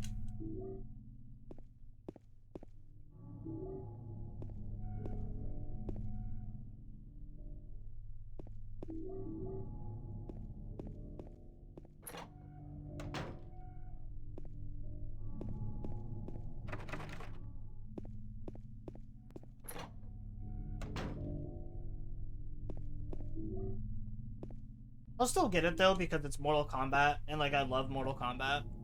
But I mean, I'm not gonna lie that I'm slightly disappointed with it though. Here I thought I was gonna be getting a game of like this nature, and then it comes to find out it's like nothing even close to that.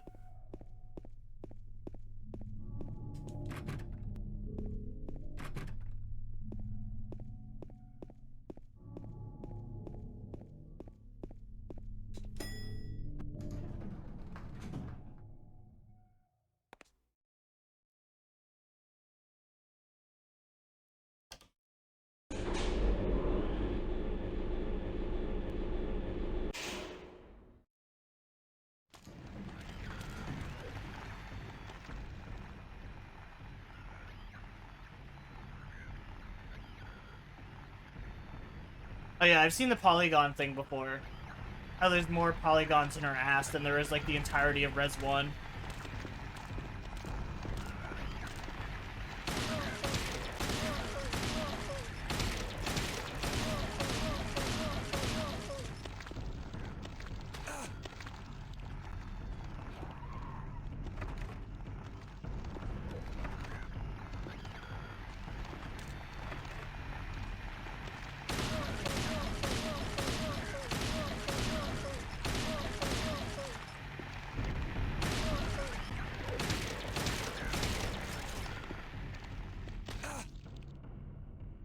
I wonder how many polygons there are in Res 1. Honestly, probably not very much.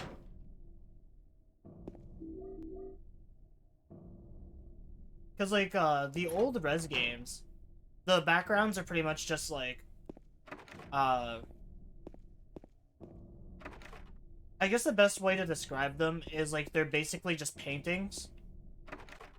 Like, hence the fixed camera angles and stuff. And, like, your character is basically just moving through this kind of, like, world that's been drawn.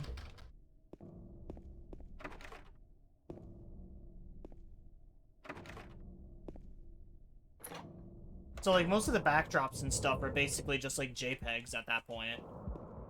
So, like, the only actual polygons is, like, on the characters, the zombies, the very rare items that you got to interact with, the bosses and stuff. So yeah, truthfully, probably not very many.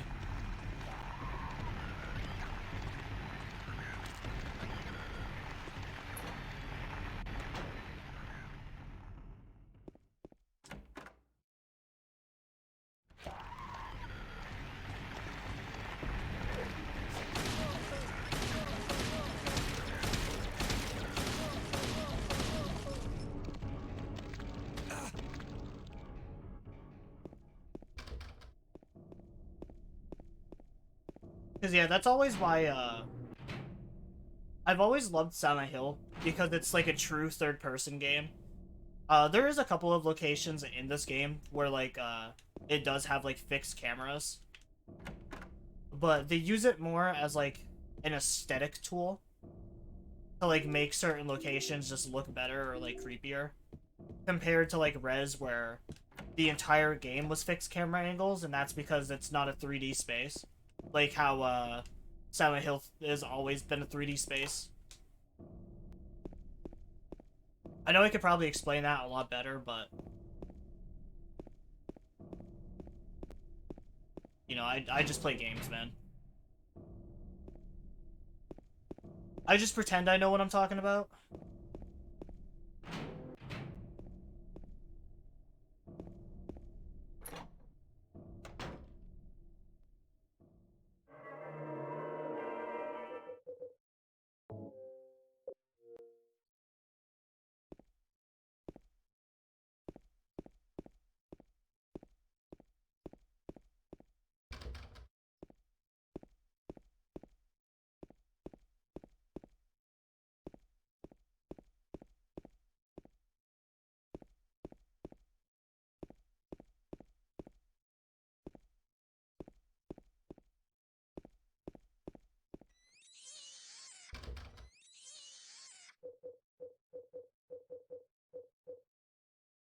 Okay, so I do actually have the basement key.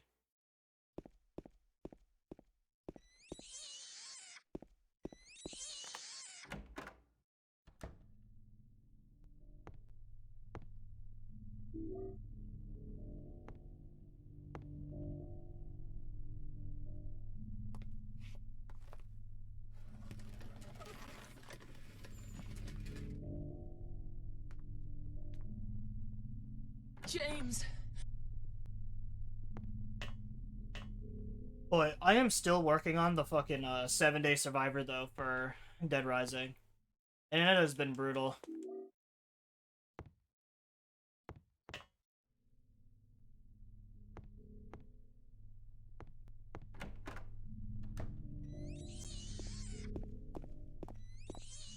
Honestly, I kind of forgot what we were even doing in that game.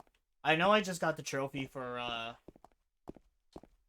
think I got the trophy for fucking wearing all the clothing items, which I feel like was glitched. I felt like there was a couple of items I missed out on. But, you know, I'll take it.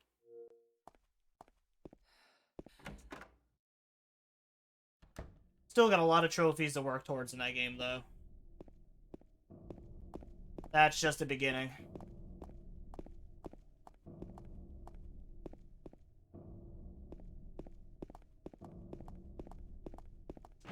Thankfully, 2 of the trophies you can kind of get at the same time. There's one where you have to have, like, 8 female survivors in your, like, in your posse or group following you.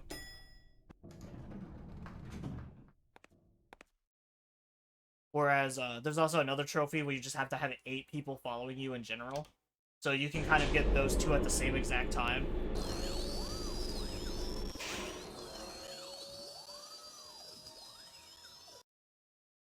Ugh. Right.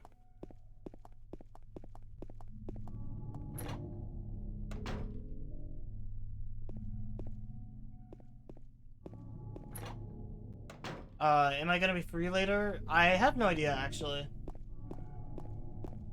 Pretty much my plans right now was I was gonna stream for a little bit, and then probably just chill out for the rest of the night.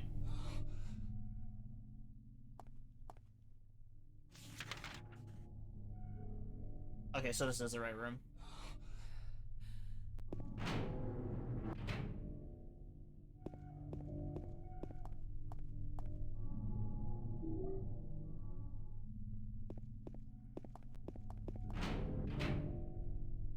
Because honestly, another reason I haven't been streaming much recently either is because I've been trying to, like, make time for myself to still be able to play games and enjoy games instead of, like, only doing it on stream.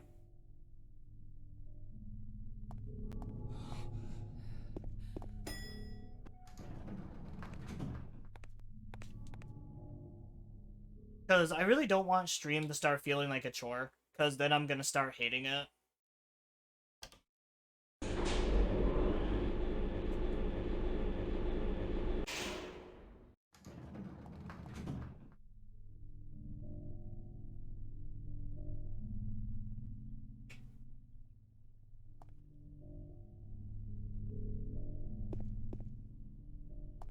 Because, like, I was already kind of doing that before with, like, the original channel.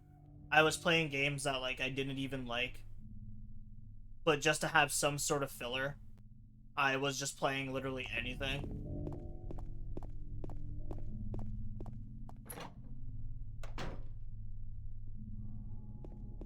Oh, I think the trivia thing might be on the 3rd floor. Because I could use some ammo right now.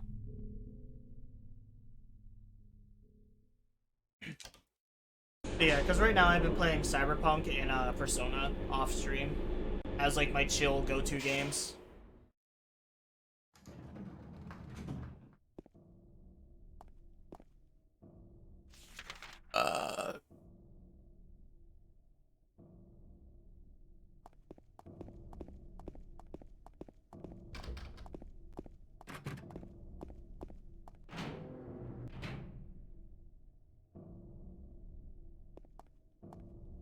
Is Persona good? Persona is one of my favorite series of all time.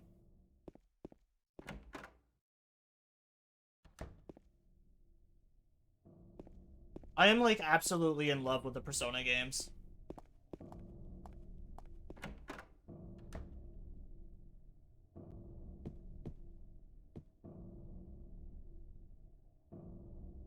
I've heard a lot about it, but I've never played or seen uh gameplay of it. Also heard the music's good. The music is really good. I know most people only ever talk about Persona 5 just because it's the most recent one and they've been doing like a million fucking like spin-offs of Persona 5. But like Persona 3 through 5 are just amazing. I love all of them.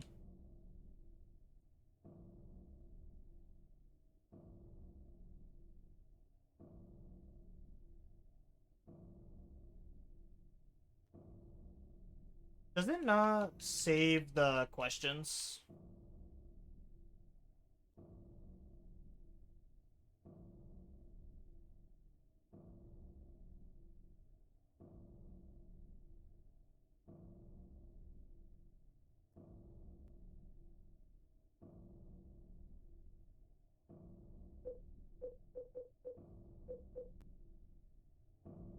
I could have swore it saved the questions. Oh, the trick-or-treat box. It's actually a thing on here. Um... Okay, so it seems like no matter what difficulty you're on, it's always the same.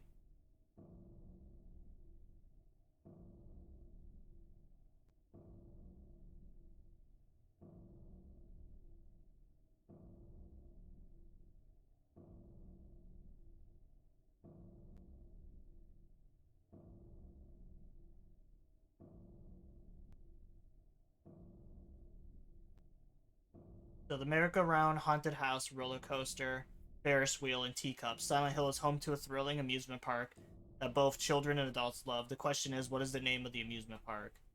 So there's the Lakeside Amusement Park, Silent Hill Amusement Park, Fantasyland.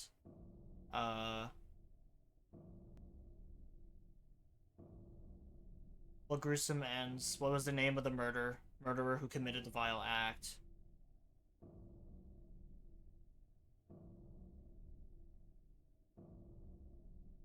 Alright, so Lakeside Amusement Park, Walter Sullivan, and then Nathan Ave. So it's 3-1-3.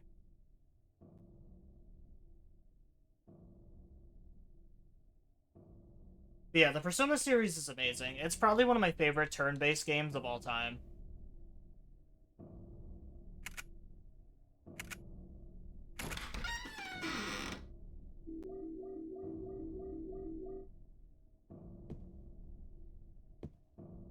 It's probably just one of the best, like, feel-good games, too. Where, like overcoming just, like, a huge obstacle. Just, like, this huge feel-good thing, like, defeating the enemies and stuff like that. There's a lot of, like, turning points where the game gets, like, super serious or, like, things get, like, pretty heavy. The third game is definitely the hardest and the, probably the edgiest out of all three of them.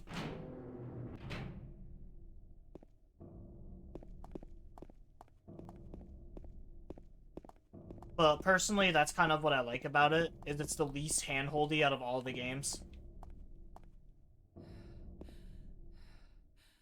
And, like, I've always been kind of an edgier guy. I like darker stories and stuff like that, which is why I like DC over Marvel, is because I do love, like, really dark and gritty tales.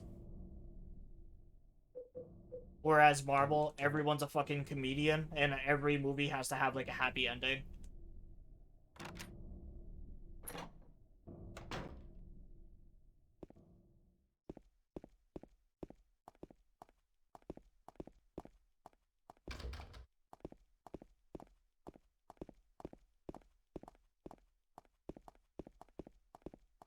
You ever read Berserk? I haven't read Berserk, but I have seen the anime.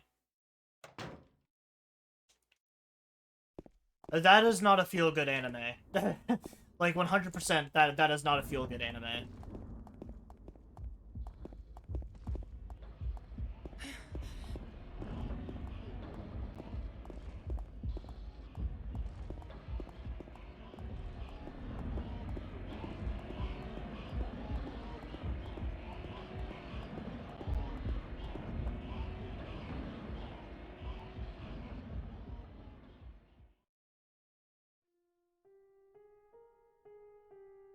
there's like a pretty decent period of time where like I couldn't even watch that anime just because it brings back like a lot of repressed memories.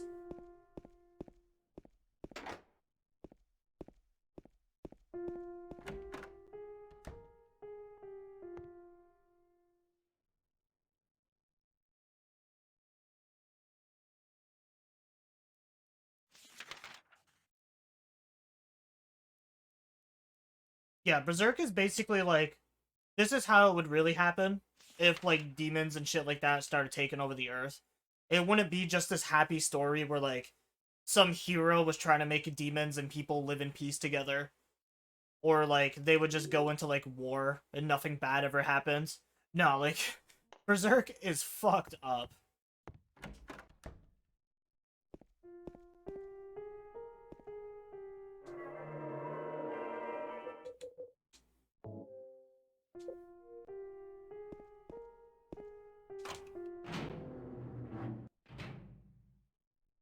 Berserk is the only anime slash show where I've actually had to like stop watching it because it made me feel like shit.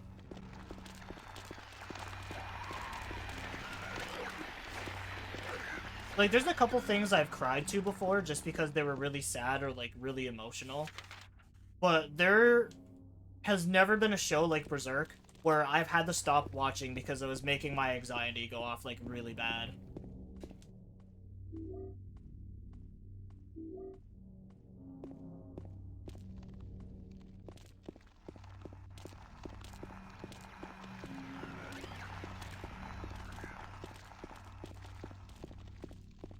And like, I definitely don't mean it's a bad show because it really is like a good anime.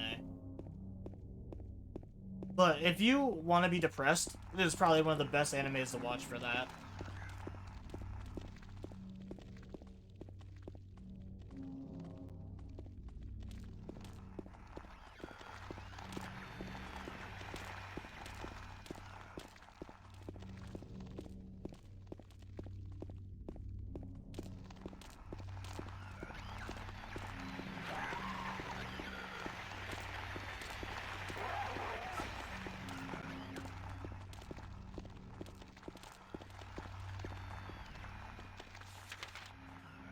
Can't actually think of the last time I cried at a movie, though.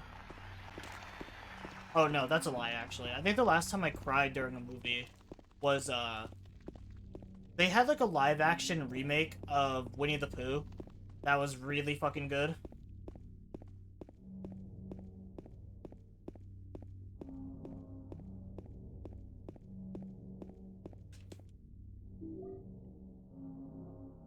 Never have I felt such hatred for some characters until I read Berserk, unless it's Skull Merchant.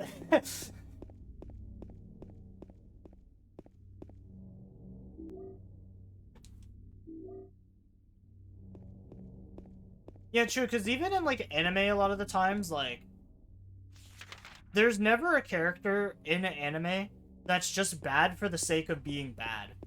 They always try to justify it, or, like, they always try to have, like, a sob story of, like, this is why I became evil. I became evil because I failed to protect the one I love, or, this is my belief on how to make a better society, or some shit.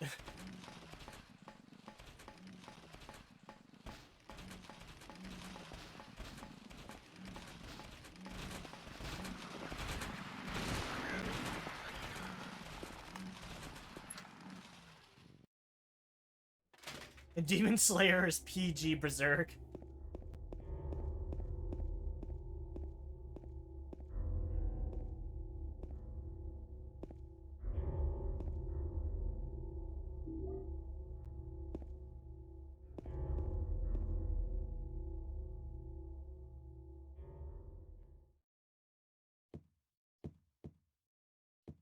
I actually want to get the Demon Slayer game. Because they have a game that's made by the same dudes that make the Naruto Shippuden games. And honestly, like, I'm a pretty big fan of those games. Like the Ninja Storms and stuff like that. James, what are you looking at? Oh, there's an item here.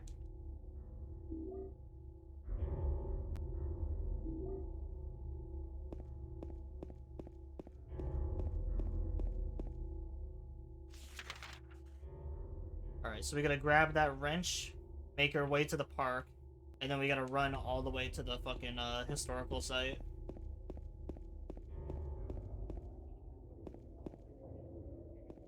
Who just leaves handgun bullets out here in the street?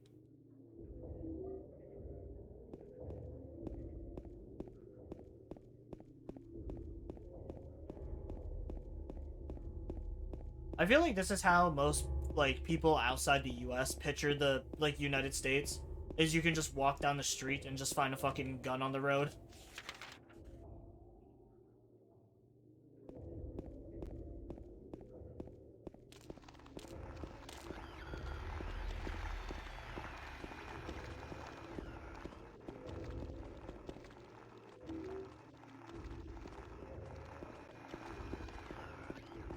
I used to have daydreams and just, I guess, regular dreams about stuff like that too.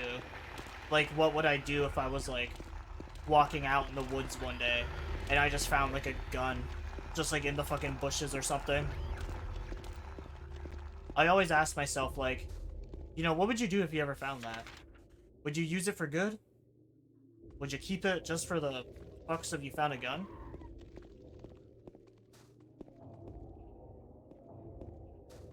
Would you finally use it to take yourself out of this cruel world? The world may never know.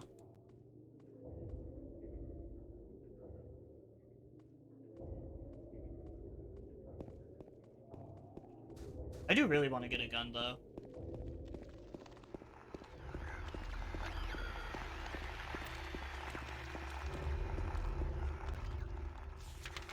For people that have never fired a gun, it probably sounds weird to them, but shooting a gun is like one of the most relaxing things I've ever done.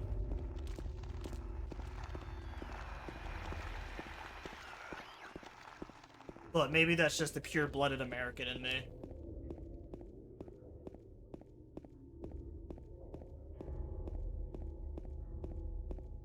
Each bullet is just like its own little firework.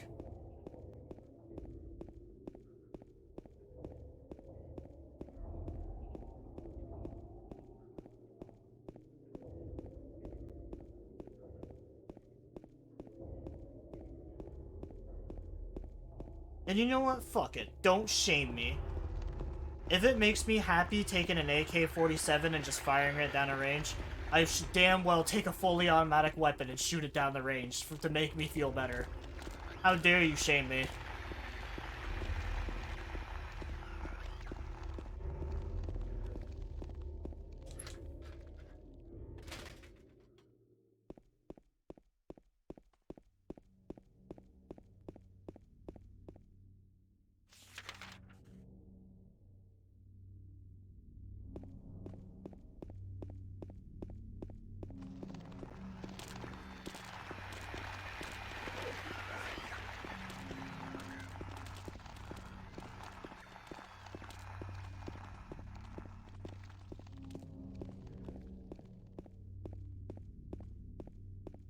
I will say, one thing I did like about the first Silent Hill, compared to this one, is, if you ran, like, a single direction with Harry, and, like, you didn't move your character, like, left or right at all, you would eventually start picking up speed for running that one direction.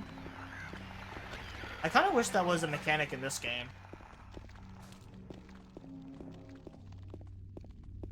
Like, it's not really, like, a big inclusion, but it would have just made the speed run a little bit easier.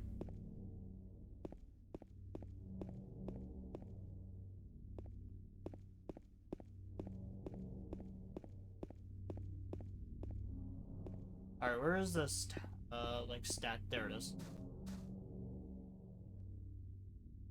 Dig. Mary May.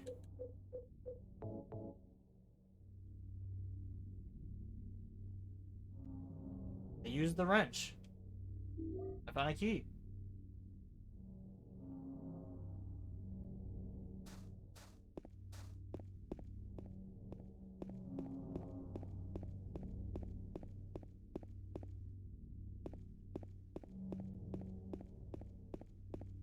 Me and my fiance actually have a running joke with that band.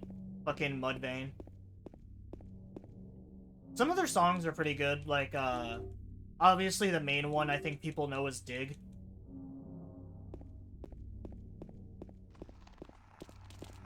But like Happy is a pretty good one too. The band just sounds like the lead singer just sounds like he's taking a shit. Like he needs the poop whenever he's on the mic. Just fucking dang, marry me.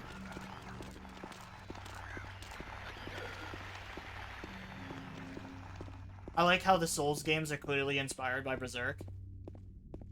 Yeah, I don't think I've ever really put that together. Because, like, it does make sense, because, like, Dark Souls has some really odd, like, designs. Like, armor that theoretically shouldn't make sense for anybody.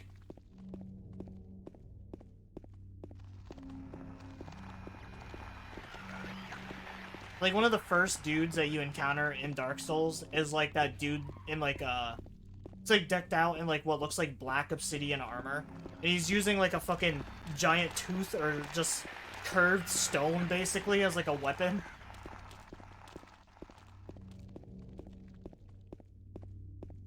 Just wielding these massive weapons that, like, a normal person shouldn't be able to carry.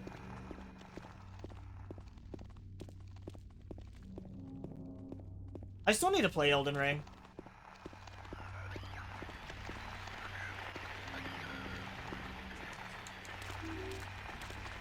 I guess in that sense, too, I still need to finish the Dark Souls games as well.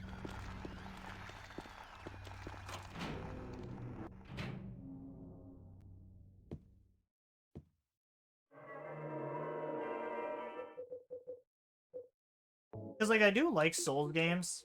I think the main reason I like Neo is just because the story for them is really good. Because I'm a huge, like, weeaboo. Okay, so where's the Obsidian Gauntlet? I don't think it's in this room. Someone opening it. There's an armor game, or there's an armor set in game that looks identical to the Berserker armor. The Unholy Grail.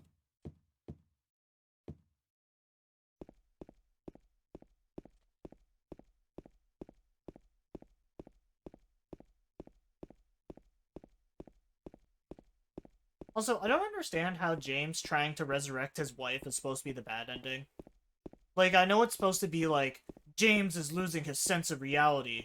Fucking... He's going crazy. He's going off the rails. He's a crazy train. It's like, his wife was already gonna be dead. And like, is he really that crazy? He's already in Silent Hill, where he's dealing with fucking unimaginable creatures and puzzles that just don't make sense. Is it really that far-fetched for him to try to resurrect his wife? In a universe like this? Yeah, like, he's going crazy throughout the entire game. Like, what's the harm in trying, honestly? So what, it doesn't work. He goes to the church and his wife doesn't fucking come back to life. Oh well, he can still leave. I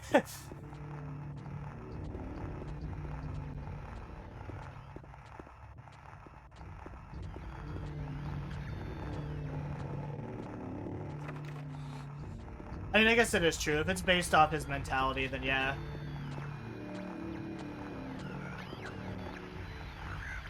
Oh, I didn't even see him.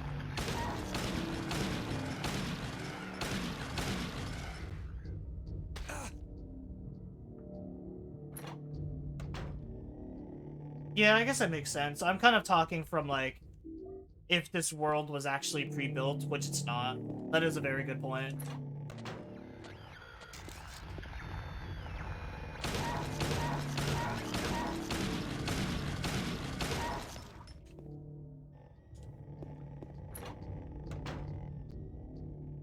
Because, like, for me personally, I don't see that as, like, a bad thing, though. Like, obviously it's bad that he's not moving on.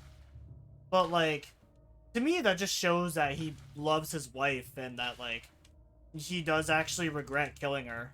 Knowing now that, like, she just wanted him to be there for her. Like, that's just depressing. Like, he made a bad call. Because honestly, I don't think either party is in the right or wrong when it comes to this game. Like, I feel like James and his wife had very logical and real reasons for wanting the things that they wanted.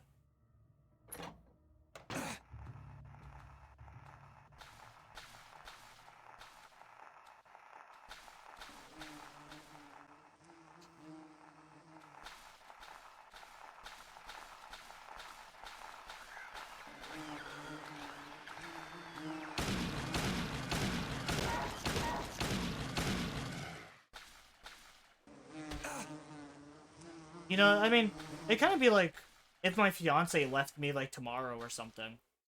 I'd probably try like literally anything to get her back.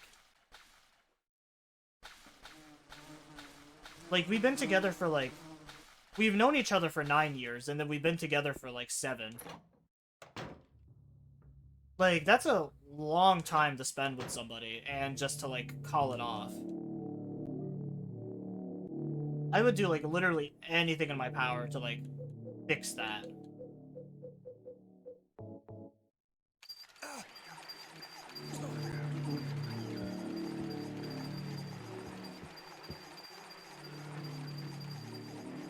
Even if it meant I had to like basically hit her with this like necromancy spell.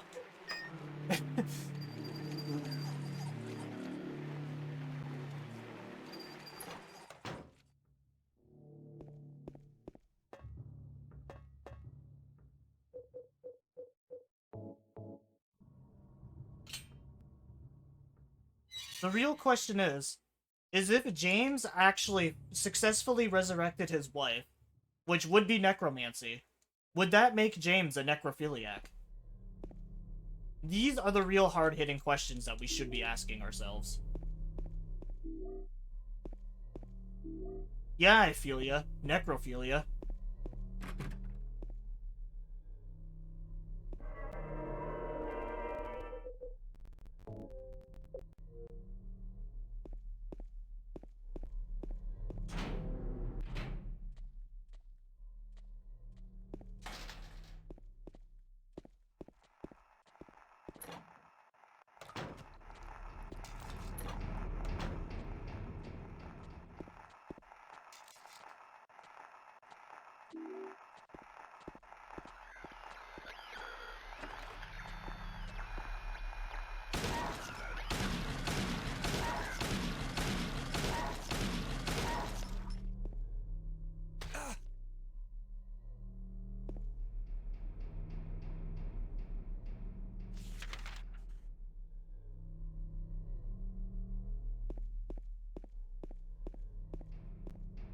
It's not necrophilia if she still lives in your heart. Until next time, He-Man.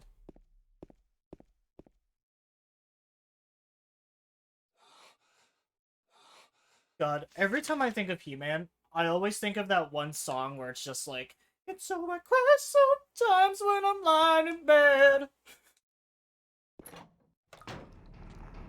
And I'm feeling a little peculiar. And so I wake in the morning and I step outside.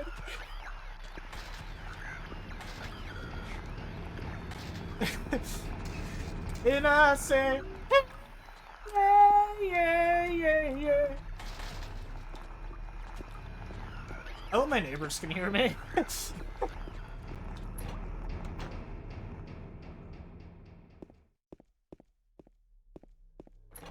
God, that's such a banger.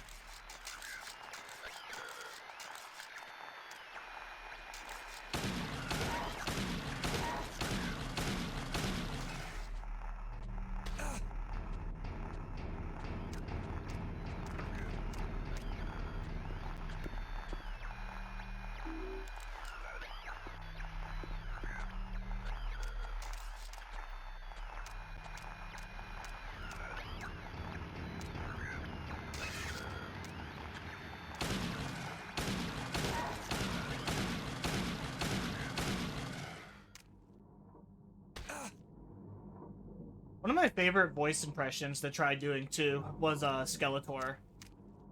Because like it's super easy to do a Skeletor voice. You just have to be like extremely nasally, basically. Ah, He-Man!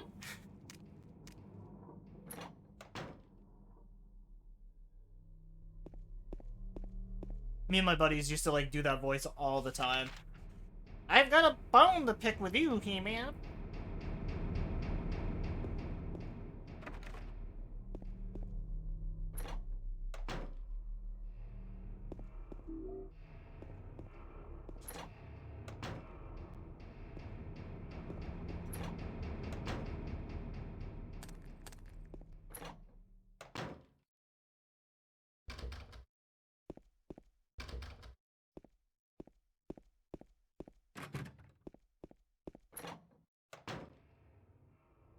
I got a boner for you, He-Man. Do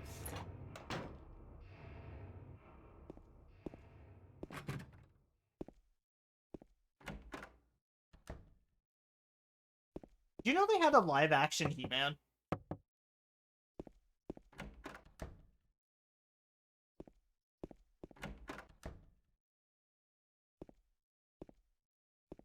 Me and some of the guys were talking about that at work the other day. The live-action He-Man where, like, Skeletor was basically just a dude in, like, a Party City, like, skeleton mask.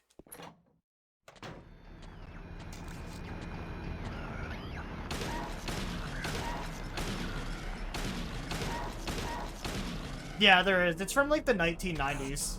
It looks like shit.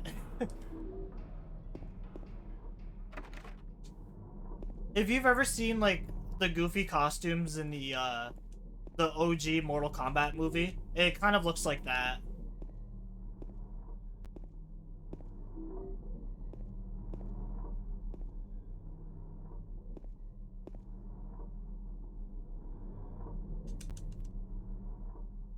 Almost everything that becomes live action goes to shit. And you're telling me you don't enjoy the live action One Piece?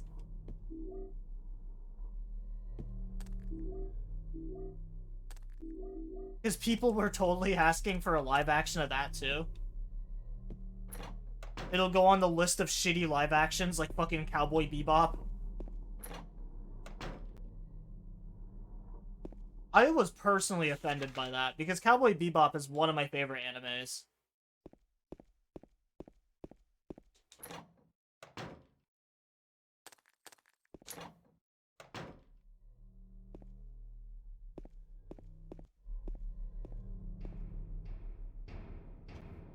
People were asking for a Dragon Ball live action and look how it turned out.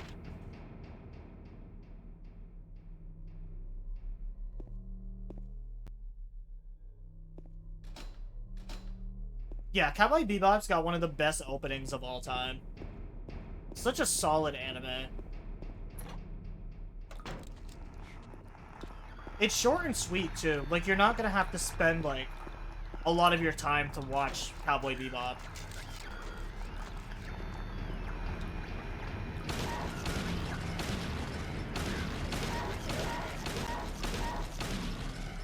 Goku is American for some reason. The Saiyans are just Americans.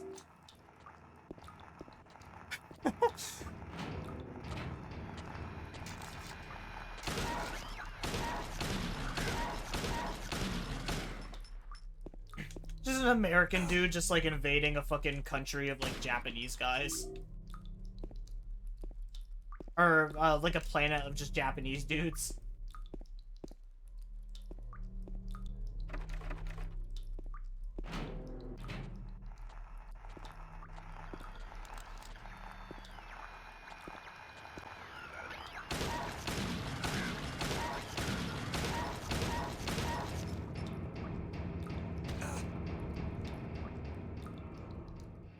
If, for some reason, someone ever came up to me and was like, hey, I'm doing this live action of an anime, and I want you to be the director for it.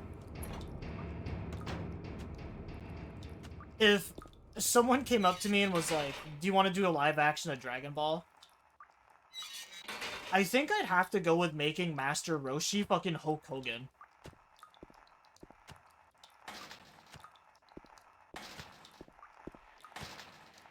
Just Hogan, like, fucking Goku and, Krillin just training with, like, Master Roshi, aka Hulk Hogan, and he's just like, hey, where'd my porno mags go, brother?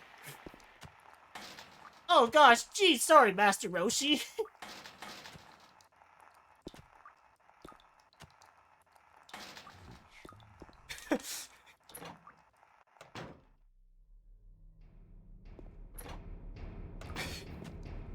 Alright, Goku, brother. I'm gonna teach you a technique called the Kami Kami Ha.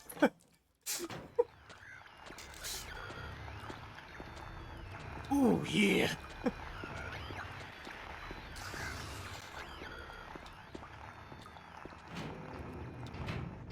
And Jiren as Randy Savage.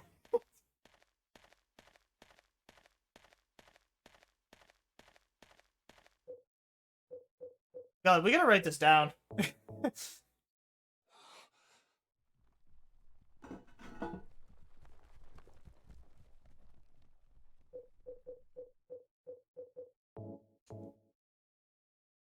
I will work on this live action too. I will accept payment and just pizza.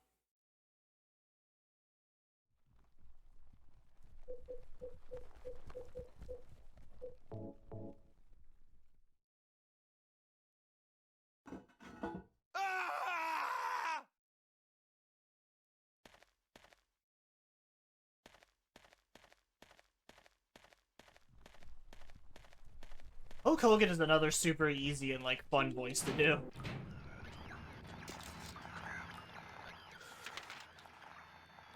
I used to walk up to my buddy during school all the time and just be like, "Ooh, yeah, brother, I'm gonna tickle you with your swimsuit covers."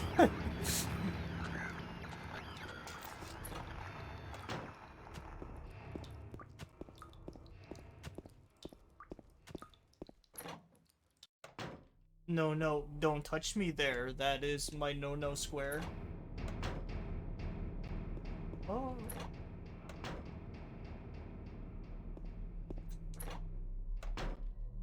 Yeah, the Randy Savage voice is pretty fun. It kills my throat, though, which is the only issue with it.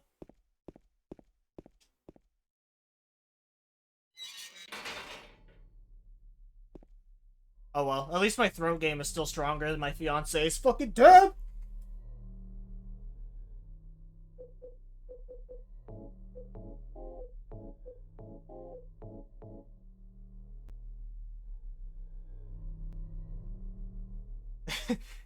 Give me your Slim Jim, brother!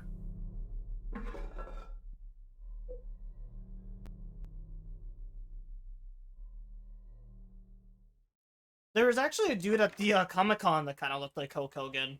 He was a blacksmith.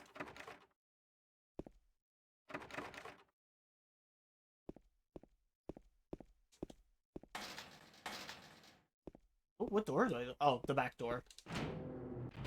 The best door.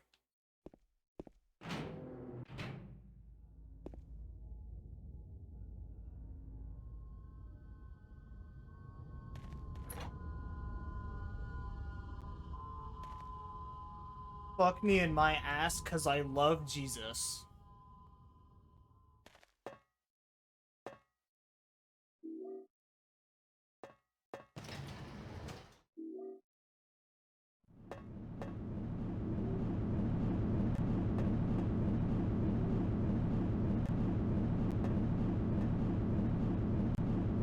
I'm being more vulgar today than what I normally am on stream. I don't know why, but... just being myself more on stream, I guess. And also, my kid's not home, so I'm not afraid that someone's gonna repeat it.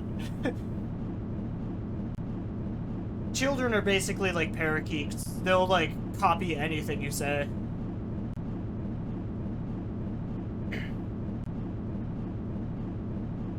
Especially because I get road rage pretty bad. So, like, if I have a dude that's just being a dickhead in front of me, I'll just be like, "Get out of the fucking way, asshole!" And, like, my kid will just copy me, word for word. So, kind of have to have a filter when she's around, but when no one's home, it's fair game.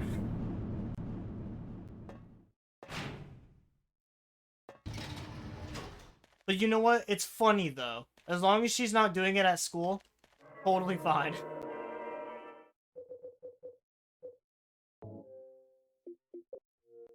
Children are basically parodies of their parents.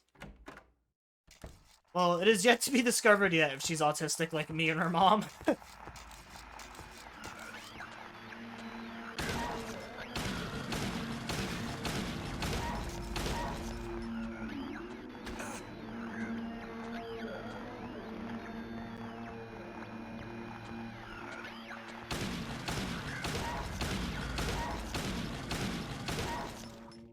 Because when she was pregnant, actually, that was something that we did generally ask the doctors, was like, hey, you know, I'm autistic.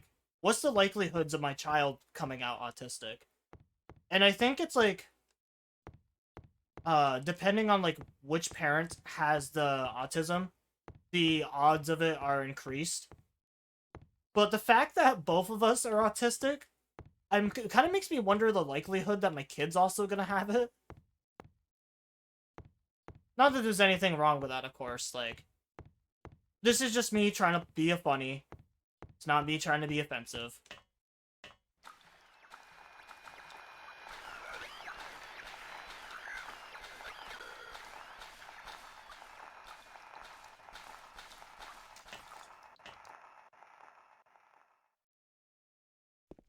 Yeah, because I think autism is a genetic thing. Where's the glory hole? Actually, yeah, where is the door? Or wait, no, I gotta spin the block for the door.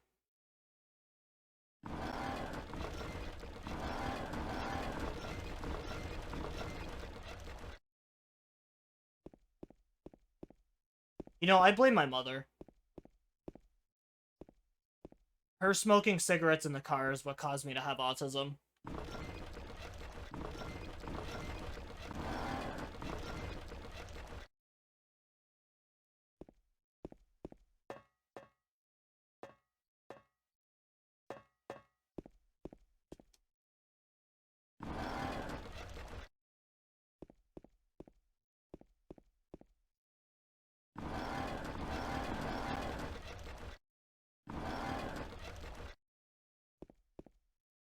That is something I've always hated, though. I got exposed to a lot of, like, secondhand smoke as a kid.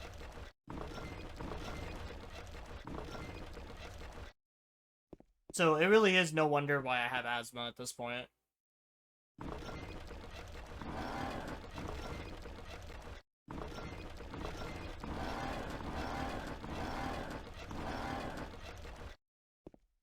What if the Q puzzle is different?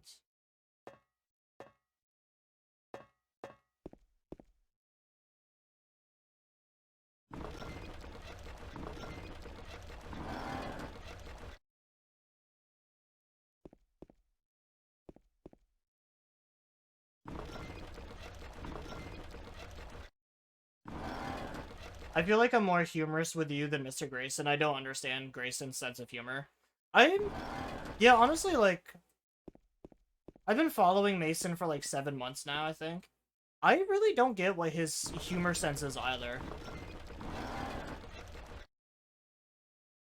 I know he does like dark humor because, like, I have talked to him off stream before with like a couple of others.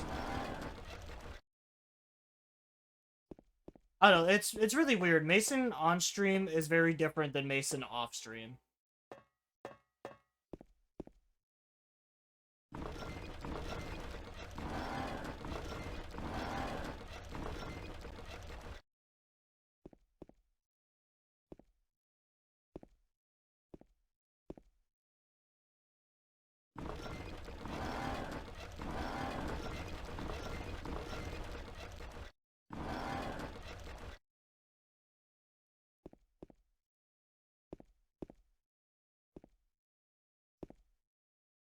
God, I'm gonna be stuck at this puzzle for another, like, 5 years.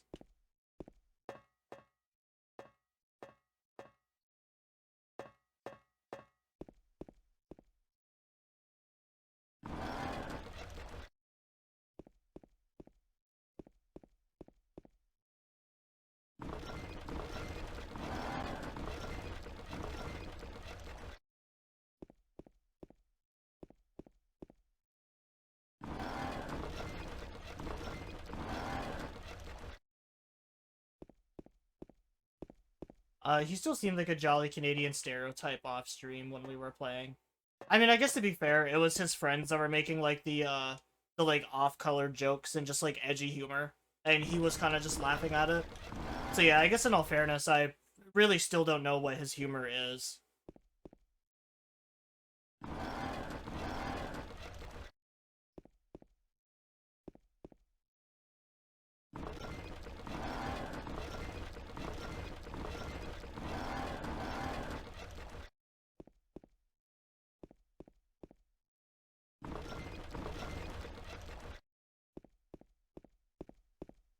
Okay, so the blue is definitely something to do with opening the door.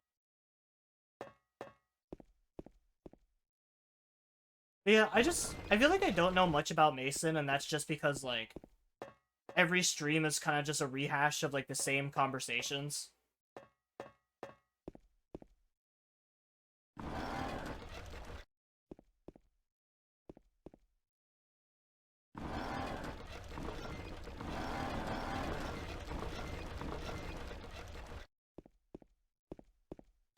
Okay, there we go. Finally got it.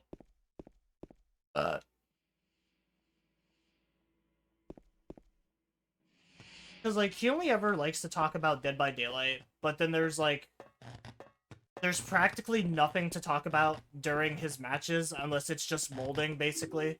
Like, him being mad at the match. And then he doesn't like to talk about him being mad at matches because it makes him look bad. But, like, whenever we try to bring up other subjects, he just gets mad about that. Or he just says, I don't want to talk about this. I don't want to talk about fucking politics or shit that's not even, like, political. And it's like, bro, there's, like, nothing to actually talk about, my guy.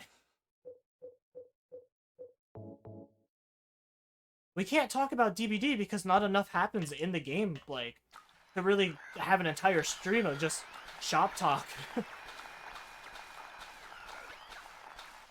It's like, do you want me to complain about the same perk for 3 hours, I guess? Like, please, Dead Hard rework?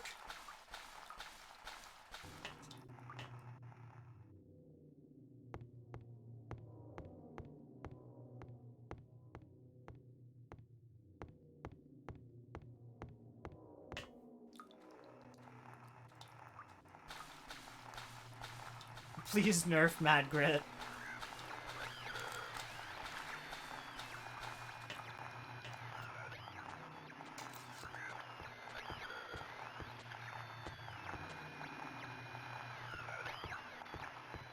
Yeah, it's just like, there's not a lot of, like, DVD related stuff, though, to just, like, talk about that for, like, an entire stream. And, like, when I do actually try to, like, make conversations with Mason, like, I'll ask him, like, hey, Mr. Streamer, man, like, I don't know much about you. What's your favorite, like, blank? And it just seems like asking him questions like that just made him uncomfortable, so I stopped doing questions like that.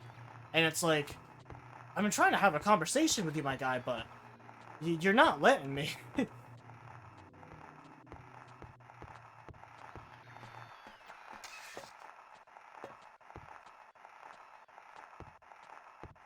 Like, I've been following you for like 7 months, my guy. I would like to know you a little bit better.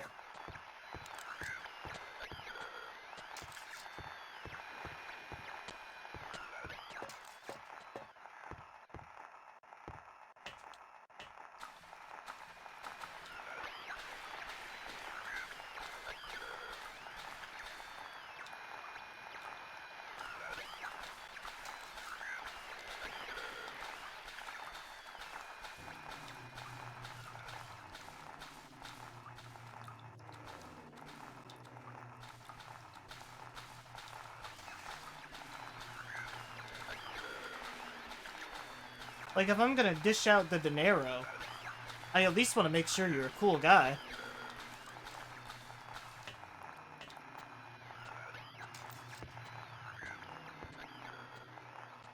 You know, I don't want to give my hard-earned money to, like, a creepy Discord mod.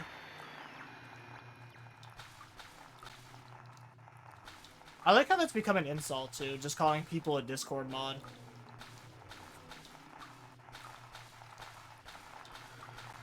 Or Reddit mod. Reddit mod is pretty good, too.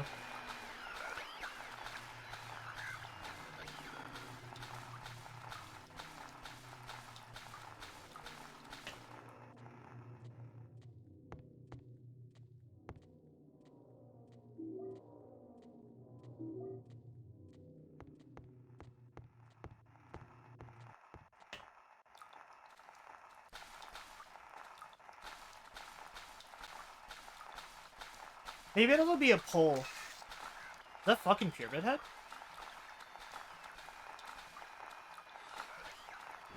I have never seen Pyramid Head down here before. That is a first for me. And this is like our 4th playthrough of this game.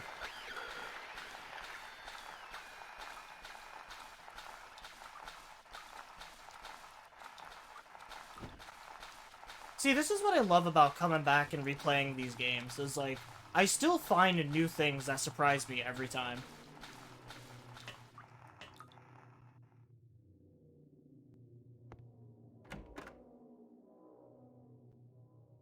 Has PP had always been caked up? Oh, I think you asked that earlier and I didn't answer it. My bad. Honestly, I'm not really too sure.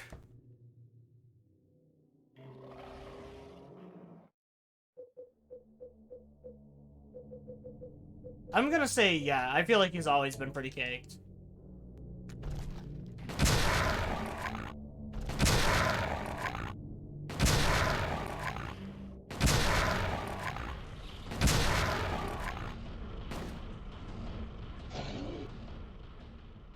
True, it could be DBD. They've been really horny bastards lately about some of their cosmetics.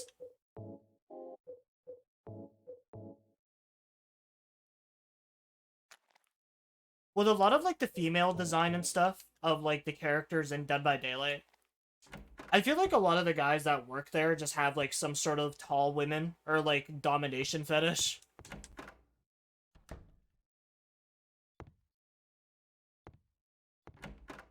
Like Huntress, super fucking tall. Like, just masculine build. Just big old mama.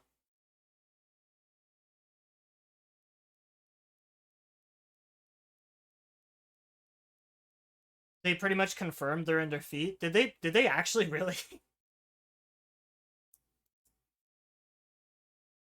If you can find that post, I actually want to see that.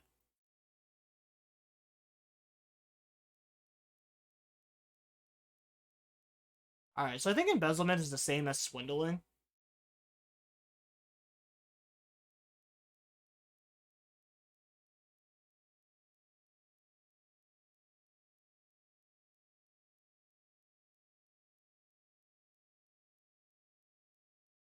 In Hooked on You, they make you massage spirits' feet. Bro, fuck yeah. Gonna have to get that game now.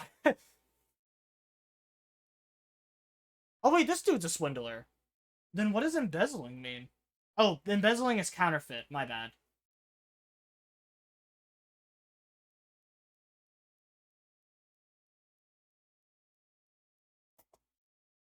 Alright, so we have counterfeiting, so we have NFTs, and then we have Logan Paul as our second one. Kidnapping.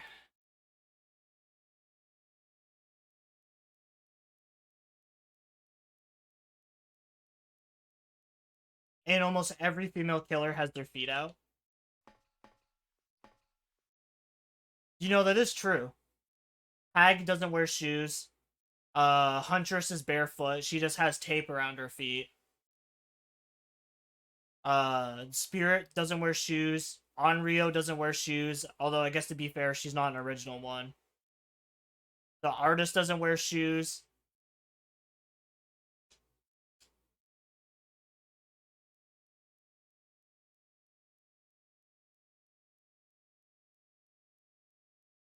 This man was hung for the crime of bodily injury. Justice has been served. What was that one again? I know last time the bodily injury guy did nothing.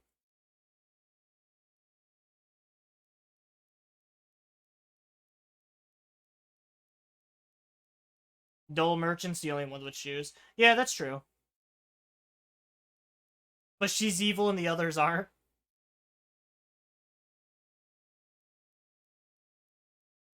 I mean, I guess there's Julie and Susie, but... Normally when I think of Legion, I think of Frank. Like, the main character, so...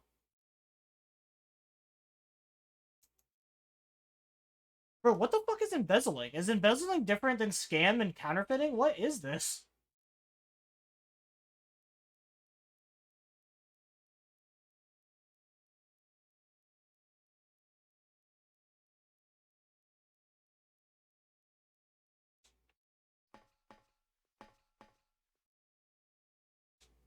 Is Julie evil? Because I thought I thought Frank was like the only one that was actually like truly evil, and the other ones were just kind of like peer pressured to go along with it, basically. I mean, I guess to be fair, Frank did kind of like groom one of them. I forgot which one it was. It was either Julie or Susie, but Julie was in on it with Frank. Alright, let's see what the hard puzzle for this one is. I do not wish to die, but tomorrow I will climb the 13 steps. Please someone answer me. Why must I die come the morning? The man imprisoned beside me believed me, because they are all insane, that's why. He said, of course I know his opinion will change nothing. Now you know why I'm struck out at them, he muttered. The man who was executed yesterday, the one who had said his job was to sell dreams, said that was not true. But the man who is to be executed the day after tomorrow for stealing children shouted back that it was true. The man who was hung today did not answer. They'll kill me either way, he said. He was caught embezzling public money, so he hasn't had any hope for mercy. The man who was always quietly smiling to himself said, I am happy for I will soon be with her. I do not wish to die. I long only to return home, but I know it is not to be. Though I have done nothing, this crime has been thrust upon me. Someone save me. This is not judgment. They are bloodthirsty and they're sacrificial lambs. That gave me, like, no tip. I forgot the pulleys are in here. Alright, well, time to cheat. What is the answers?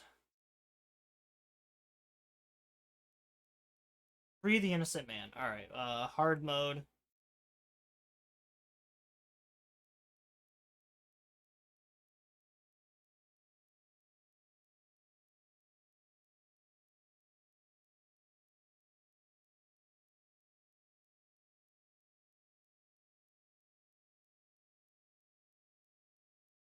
Selling dreams describes the swindler.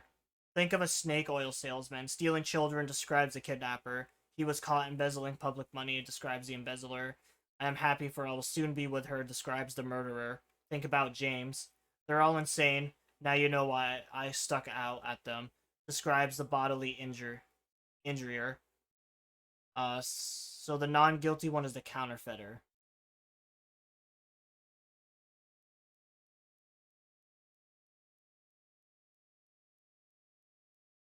Fuck, I have scam on here twice.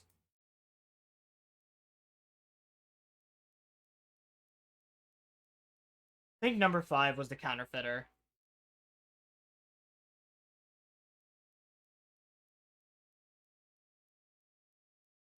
God, my brain cells are actually just dying today.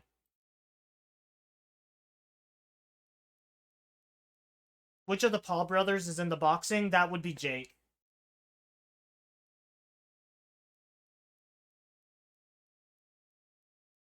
Alright, so the swindler. Who else? Uh, Stealing children, so the kidnapper.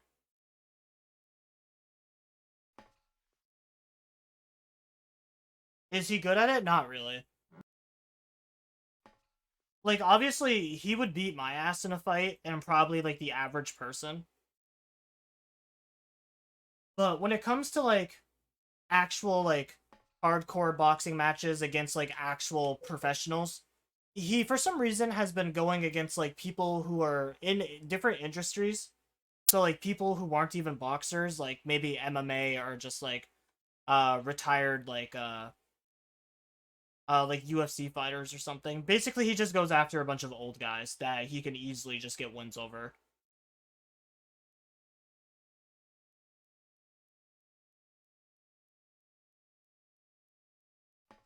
Like, he's good compared to the average person, but not really that good in a professional scene.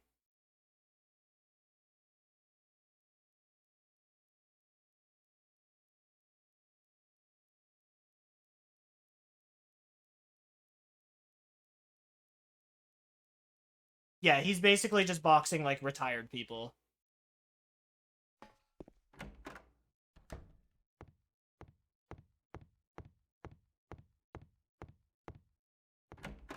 The only... oh shit, I guess I didn't get it right.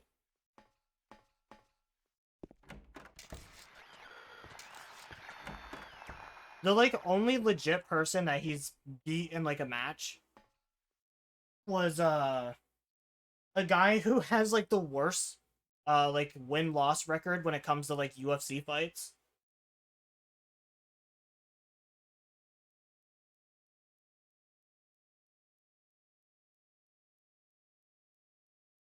No, maybe it wasn't the worst win-loss. I think it was, he has, like, the fastest loss record.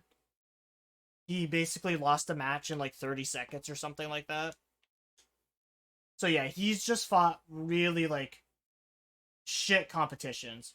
Where at least Logan Paul has boxed and won against Floyd Mayweather, who is an actual, like, really good professional boxer.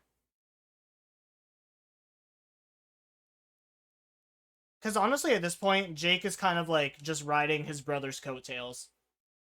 Like, his brother Paul, or Logan, they're both last names are Paul, is definitely, like, the more successful, like, bigger brother. And the other guy is just trying his best to, like, live in his shadow, essentially.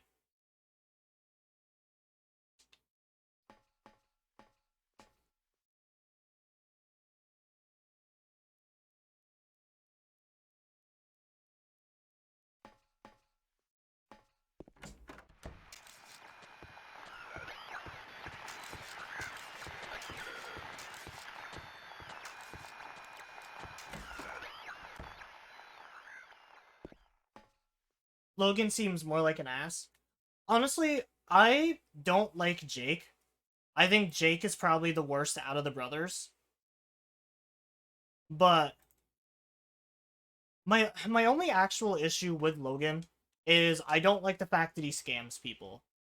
It's like the dude is already set for life. I feel like Logan could retire right now if he really wanted to. Like, he probably just has that much money. I just really don't like a lot of the scams that he, like, does and puts on. When it comes to, like, crypto and stuff.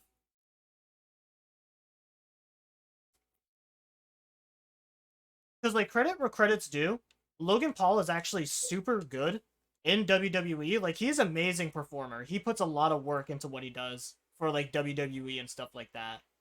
If he would just stick to doing that full time and, like, try to be more serious, I would have a lot more respect for him. Like, I would probably actually say I even like him.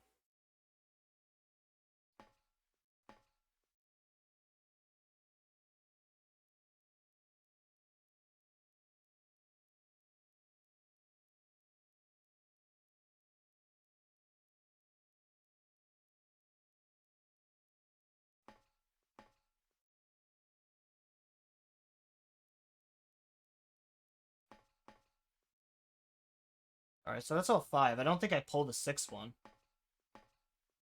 I mean, I guess just in case I will. But yeah, the counterfeit guy is supposed to be the innocent one.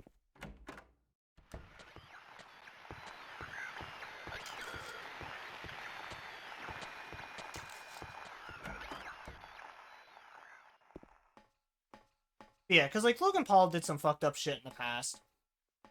Some people were gonna hate him, like, instantly because, like, you know, he was a Disney star that turned into, like, a online influencer to a guy who recorded a video of him finding a dead body in a, like, a forest that's notoriously known for suicides.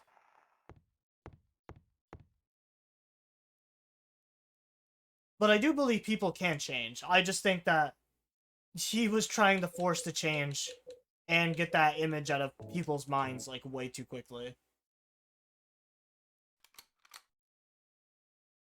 And change is another thing, too, where, like, people should notice a difference. It's not one of those things where, like, you shouldn't have to tell people that you've changed. if he really changed as a person, people will notice it. As far as I'm concerned, he's still the exact same person. I feel like he was just sorry that he got caught. And then he still continues to do scummy things. It may not be taking advantage of, like, a horrible situation or, like, a body in the woods for fucking clicks and views. But he's still doing something equally as bad, which is scamming people of their money. But yeah, both of them do box, though. They mention it every fucking time that Logan Paul's in the WWE. Like, that's one of the first things they bring up is he has a win over Floyd Mayweather and that he's a professional boxer. In quotations.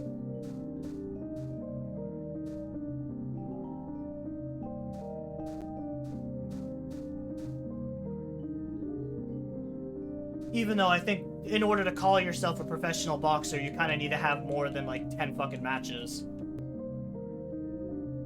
Or at least, like, 10 matches. He's had, like, less than that. I think he's had less than 5.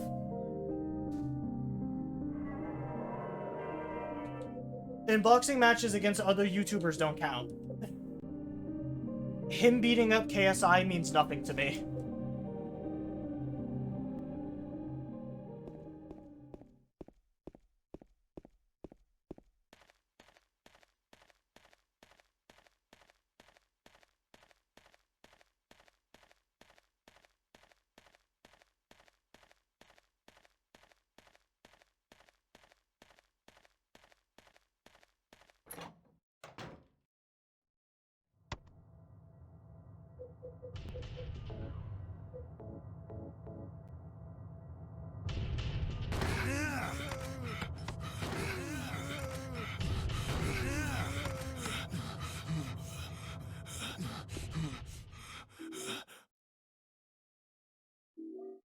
KSI is honestly a joke.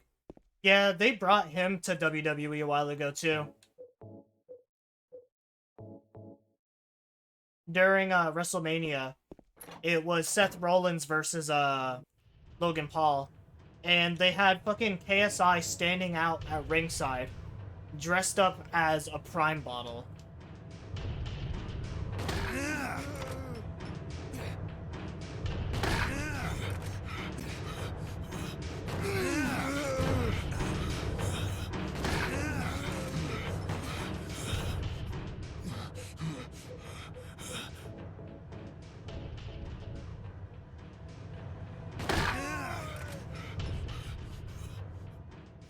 I fucking hate Prime. Yeah. It's crazy to see. Like, I really don't think there's ever been, like, something in... I know, like, Pokemon cards and stuff like that were big. I have never seen something like Prime where kids are literally fighting each other just for, like, a fucking bottle of a watered-down Gatorade. Because that's literally all Prime is it's just Gatorade, but the base of it is coconut water. It's not even that good. Their frozen bombsicle one wasn't bad, but, like, it left my throat scratchy. If anything, it dried out my mouth more than it hydrated me. They had a lime one. It's like a key lime pie one. And that was fucking terrible.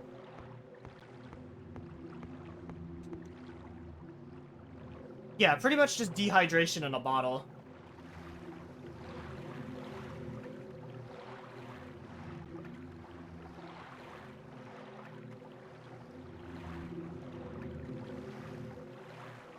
Yeah, coconut water does not dehydrate you. Drinking too much coconut water will actually make you sick. So, he's already failing on that front if he's supposed to be talking about, like, hydration.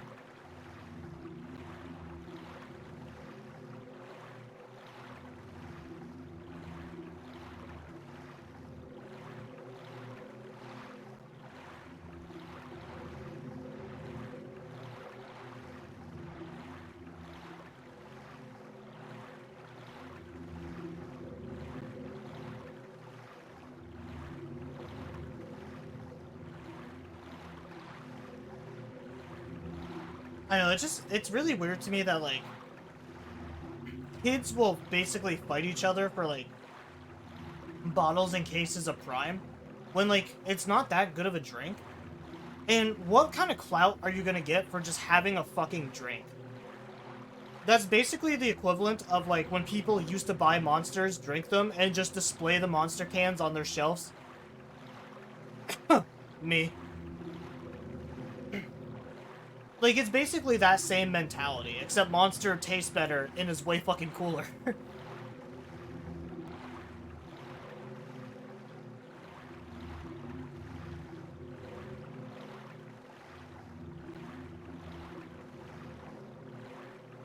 Or yeah, like Ninja with Red Bull.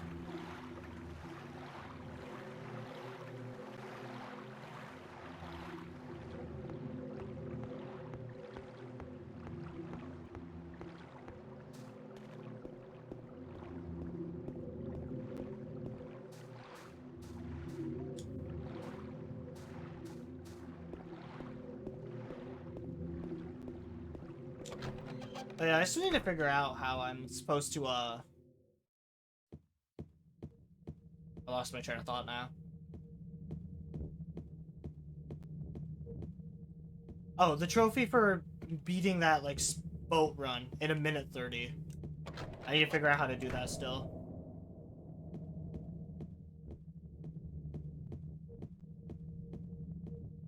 Ninja honestly looks depressed. Does he still stream?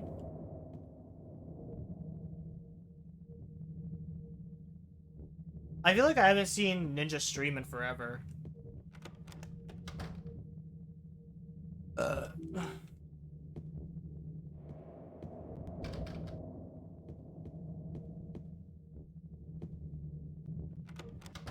Yeah, he still does. Is he still as good as he used to be? Because I feel like a lot of the problems with streamers like that get really big on one game is eventually other people start learning the game and become better than, well, essentially just become better than him. Oh. Alright, but that's probably going to be it for now, though, because my throat is giving out.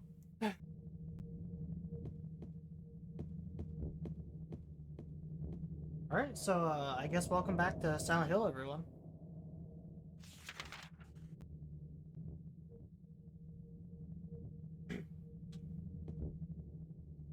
And then for YouTube viewers,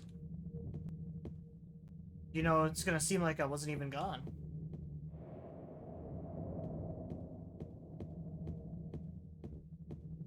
But I guess to catch anyone up to speed for someone who might be joining for the first time, we are going after the Rebirth ending, which from what I read is one of the shittiest endings in this game. Like, my god, this ending is really bad.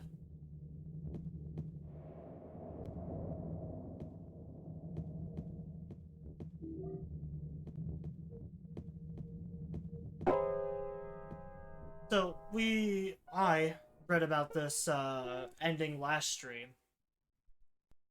And this really does feel like it's the, like, very bad ending. Like, the other three endings aren't really that great either. I definitely think the best one out of the endings is just to leave.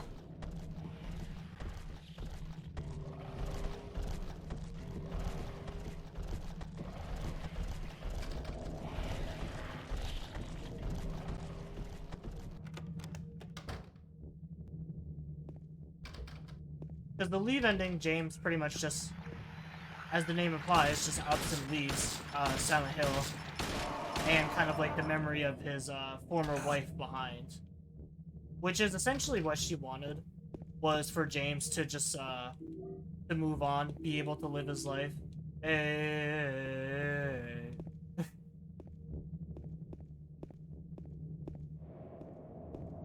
Then we have the In the Water ending, which I originally thought was the worst ending. Or maybe it is still the worst ending, because James pretty much just takes his dead wife's corpse and he just drives into the river with her. Basically just drowns and dies.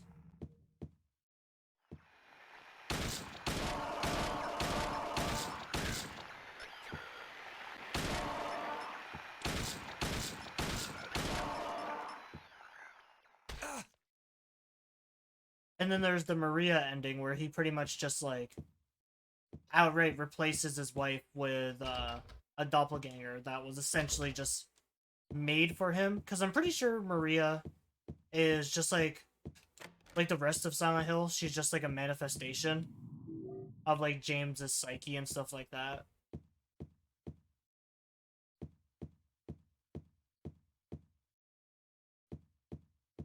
And then with the Rebirth ending, from what I was reading and what people have derived from it, it's pretty much supposed to be like James's plunge into like insanity.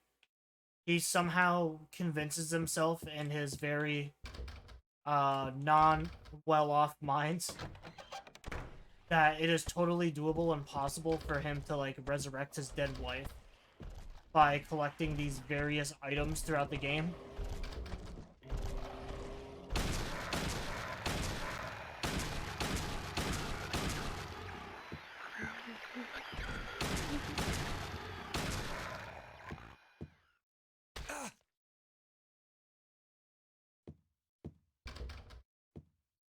Which, by the way, I don't have a map of this area. Must have missed it somewhere.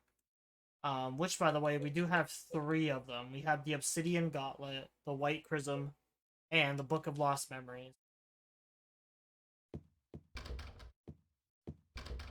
So we only need 1 more item now in order to get the Rebirth ending.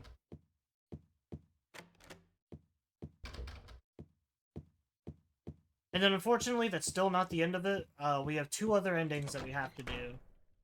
We have the dog ending, and then we have the UFO ending.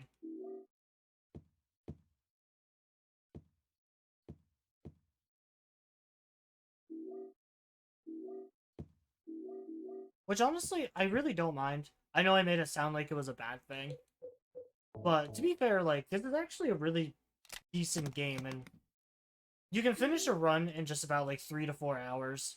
It is a very fun game, like I said, so it doesn't feel like a chore having to like replay do all these endings.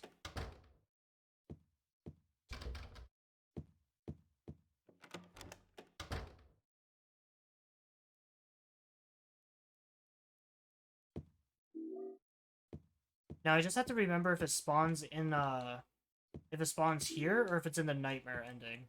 Or not the nightmare world.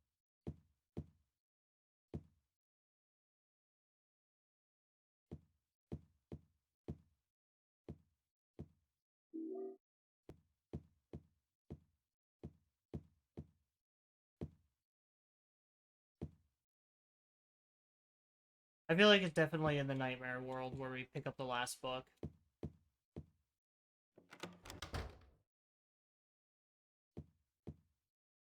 What's he looking at?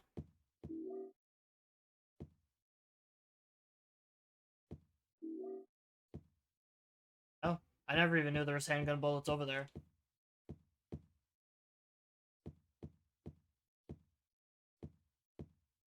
I'm gonna have to find this map. I don't know where that is, actually. Or I guess where I missed out on it.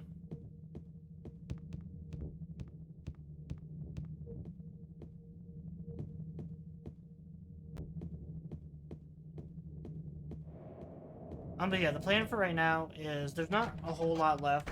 We probably have like half an hour to like 40 minutes of this left.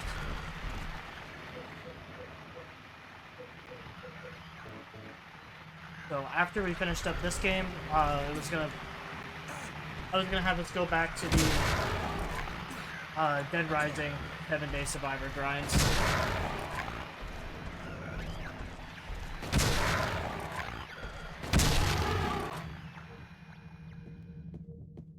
It's pretty much just been a ton of like trophy stuff on stream recently.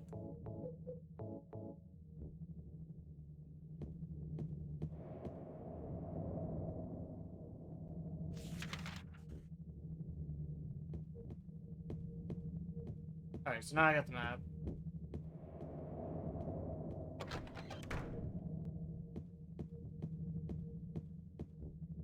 Which is fine, honestly. It just gives me more reasons to spend time with these games.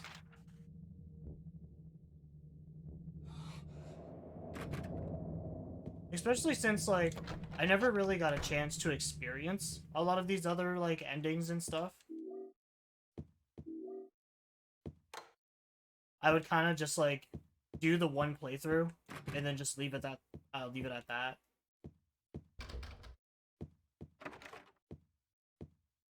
Because, like, my fascination with, like, trophy grinding and trophies and stuff is kind of like a more, like, recent development.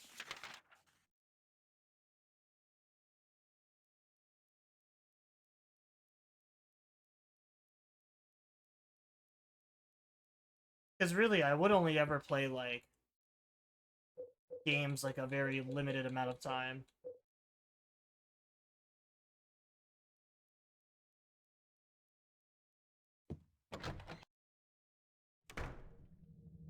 I guess that's not the best way to phrase it, but I would just do, like, a generic just one playthrough, and whatever I got was just what I got.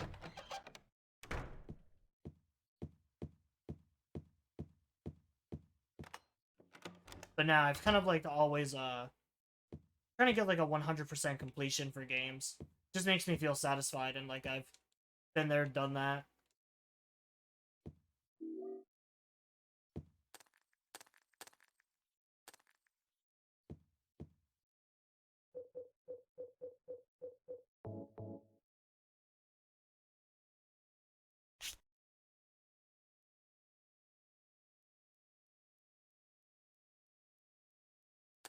But even then, a lot of the times, like, I'll replay these games that, like, I've probably played a dozen times over, like, off stream in my personal life and just stuff like that.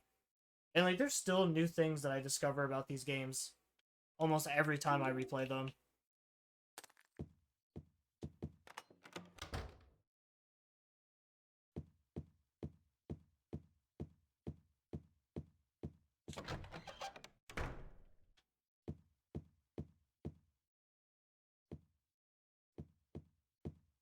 There's still, like, a couple, miscellaneous trophies I have to get.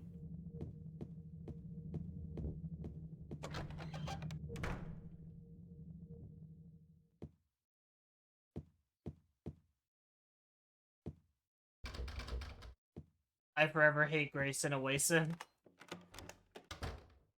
But judging by the name you called him, I'm assuming he's not streaming tonight.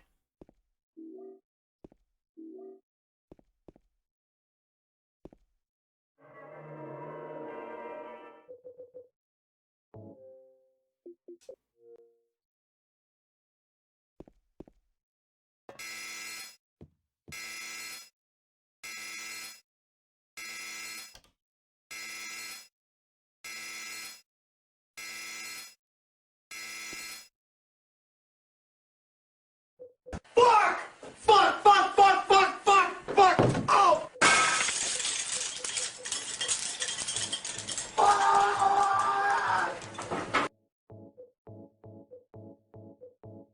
I feel that. I don't even think he's awake right now. Bro, it must be so nice to just be able to do nothing all day.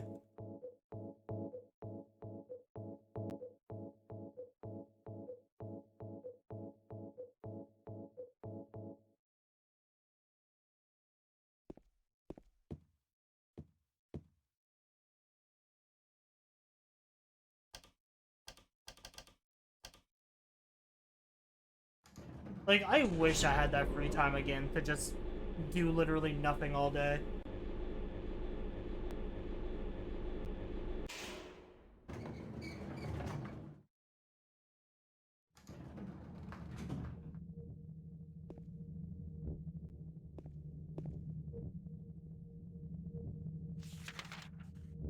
Like, if you got time to be sleeping, you got time to be grinding.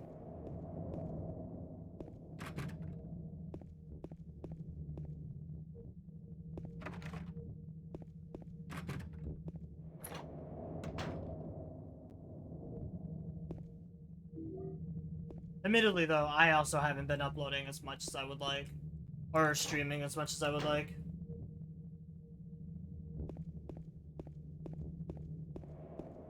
But now that birthday parties and hopefully a bunch of other shit's all done, I'll be able to get back to doing all that good jazz. I just wanted him to stream for a chance of Swift because solo queue has actually been pissing me off today. I don't doubt it. Honestly, like, I don't know. I just don't really care for DBD events. I feel like whenever events happen, that's when, like, a lot of the toxic player base will start coming back. Or, like, you also get those players who, only play during, like, events and stuff like that because of blood points or just, like, just wanting to check out, like, the state of the game. And so you get, like, the shittiest fucking teammates, you get the sweatiest killers that just sit there, will face camp you, and it's like, oh boy, this was a really good usage of my time.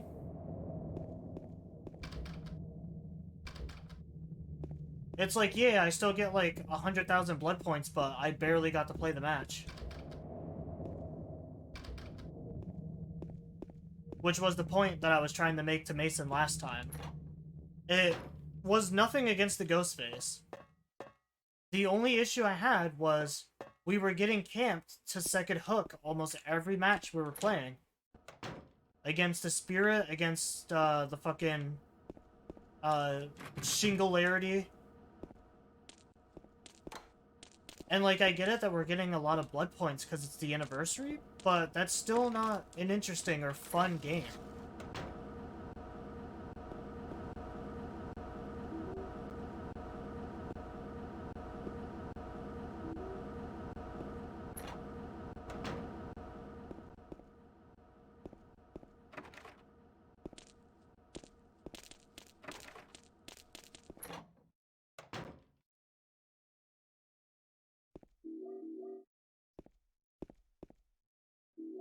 You know, I was making this comment to my fiance the other night that, like, I don't play DBD the way I do because I think it's more fun for the other players. I do it because it is more fair. And not only does that lead to them having more fun because it is fair, but also I feel more accomplished for when I do get 4Ks and stuff and not having to, like, tunnel or, like, utilize, like, face camping hooks and stuff like that. I feel more personally accomplished when I have a fair and balanced match. And I also get more blood points that way because I'm not just tunneling out a dude getting, like, 0 chase points or, like, fucking not getting my other hook stages.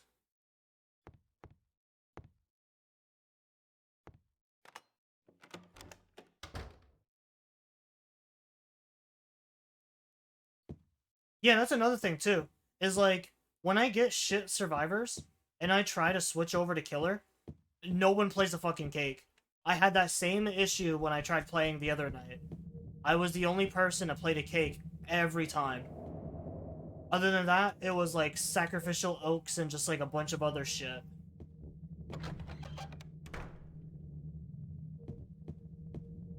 Or just, like, the personal blood points, like the flowers and stuff.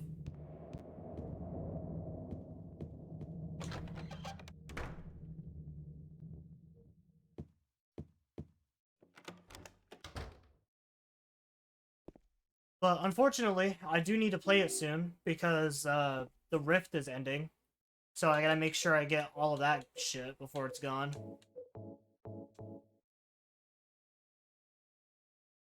Even though, is it just me, or does the Rifts feel like they've been getting shittier and shittier recently?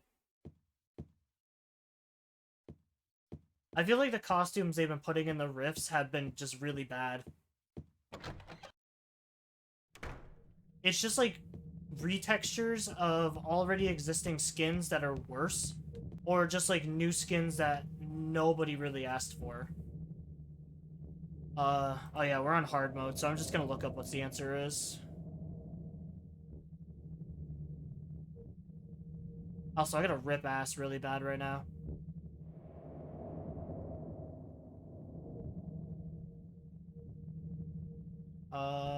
Where's hard mode?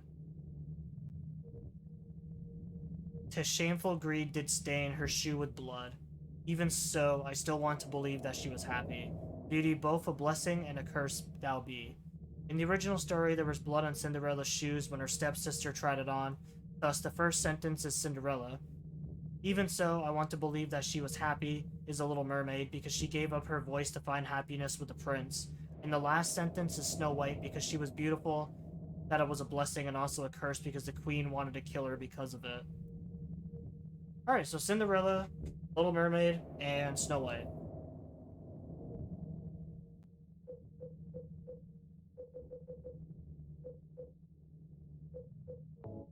I always forget that part of the Cinderella story, that her fucking sisters, like, tried cutting off their, like, toes and shit to, like, fit into the slipper.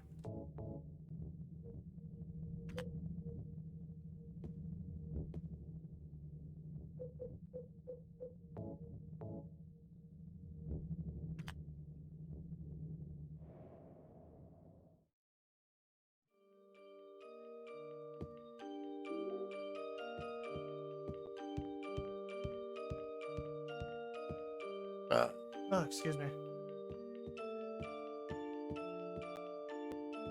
I think the stairs for the 3rd floor might be over here.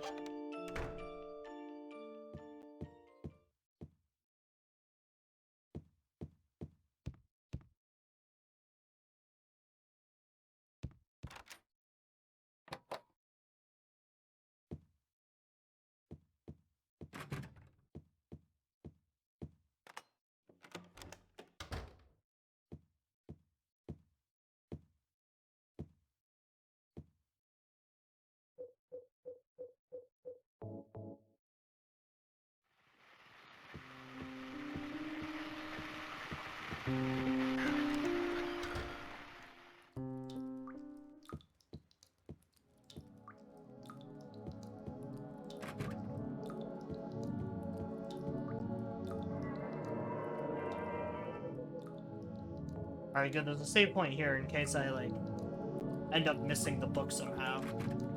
But I'm pretty sure it's the Nightmare, like, library.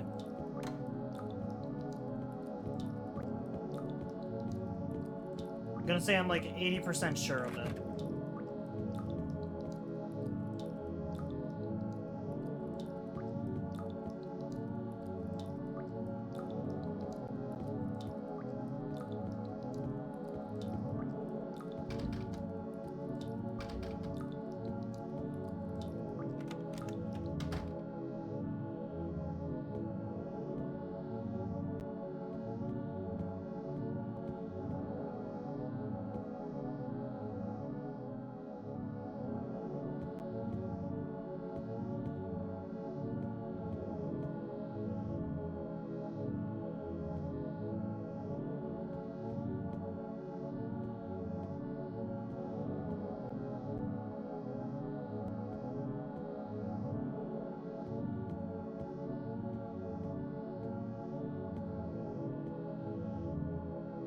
Oh boy, please don't tell me I fucking missed it. Okay, sweet. I was gonna say, I just saw his head move, so... Oh, you know, I actually need to read that. It's because we read the other book. Speak. I am the Crimson One. The lies in the mist are not they, but I. You all know that I am one. Yes, and the one is I. Believers, hearken to me, 20 score men, and 7,000 beasts. Heed my words and speaketh them all, that they shall ever be obeyed, even under the light of the proud and merciless sun. I shall bring down bitter vengeance upon thee, and thou shalt suffer my eternal wrath. The beauty of the wiltering flower, or will... God, fuck. Okay, we're not gonna read this.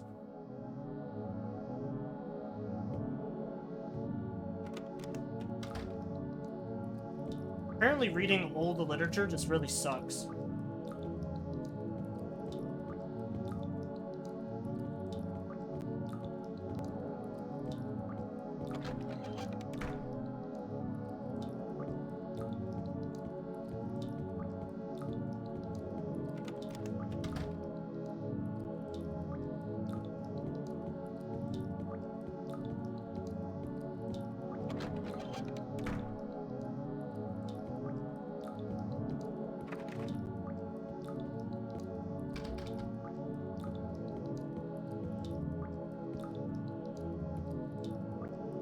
Oh, he's looking at something.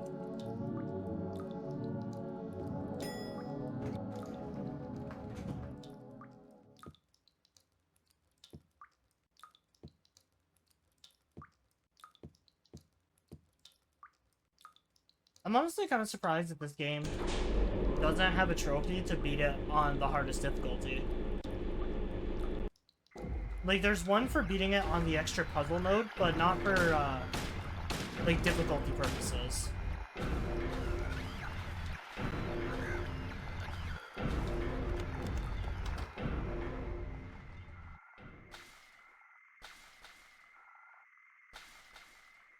Which, you know, honestly, I'm kind of totally fine with.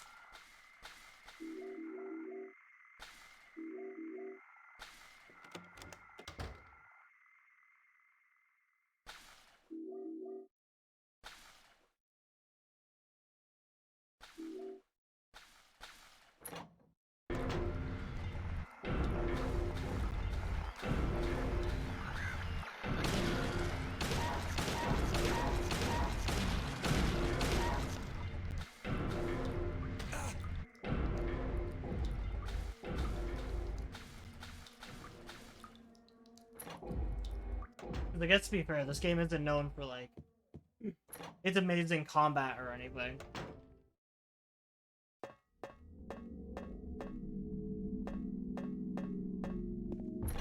Alright, I gotta remember this time, though, to not be a dumbass and skip the ending. Because I did that last time by accident.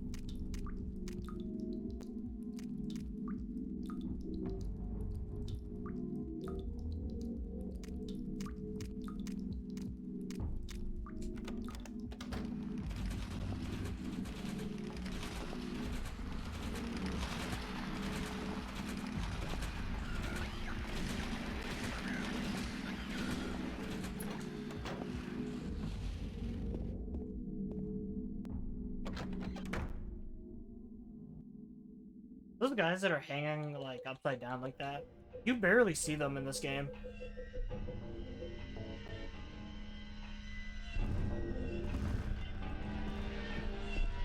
I'm pretty sure they show up more in Silent Hill 3, though.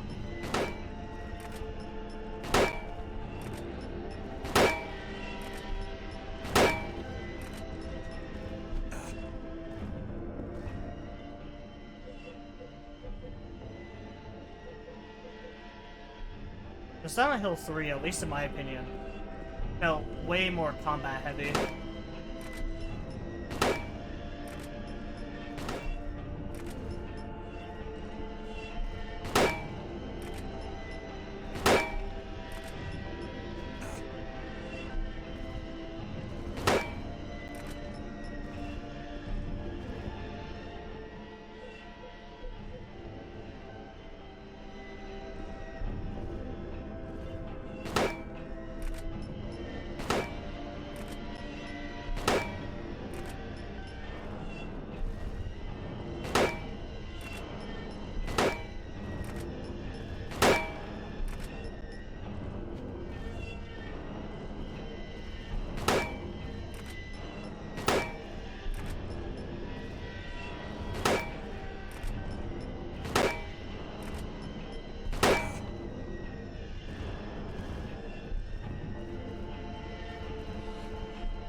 So, me and some of the guys at work have been talking about this regularly.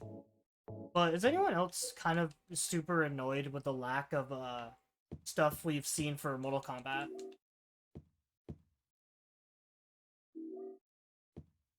It made me think of today how, like, that seems to be the newest trend with a lot of the games.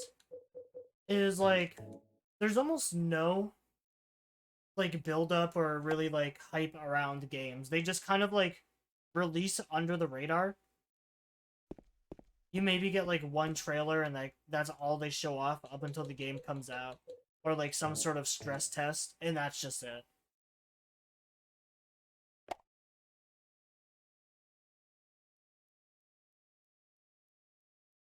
Because, like, even Res 4 kind of felt that way. A little bit. I mean, they did more than what Mortal Kombat's doing so far, but I don't know, I just feel like it's been a really big trend recently for like game companies to just not release anything about their game until like last minute or until it's out. Mary, What do you want, James? I brought you some flowers. Flowers? I don't want any damn flowers. Just go home already. Mary, what are you saying? Because like it was the same with Wulong too. Disgusting. I don't deserve I flowers. love Team Ninja because Neo is probably one of my favorite Souls type game. Not only do I just love the Japanese setting of it, but just the story was really good. I like a lot of the like unique powers, the armors and stuff. So there's a lot of like supporting characters and characters in the game, so it's not as empty and depressing as Dark Souls is, where it's mainly just you for like the majority of the game. You can have people tag along. Obviously multiplayer and like having other people join your world to help you out is always really nice. But like I didn't even know they made Wulong. It wasn't until like I randomly saw it on Xbox Game Pass that I had even known they made a new game. It's just so weird that like most games now seem like they just have like no hype or anything built up.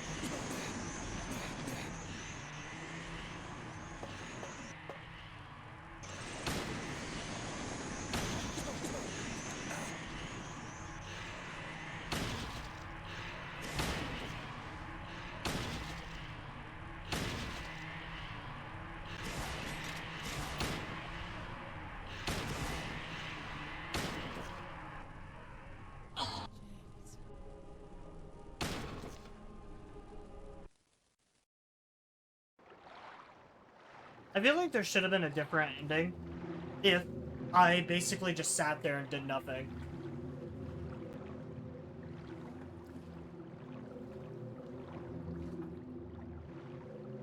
You didn't miss much. Getting the Rebirth ending. Also nice you got a 4K as the knight. Had to pull out the big guns for that one. Peaceful. Forgive me for waking you. But without you, I just can't go on. I can't live without you, Mary. This town, Silent Hill. The old gods haven't left this place. And they still grant power to those who venerate them. Power to defy even death.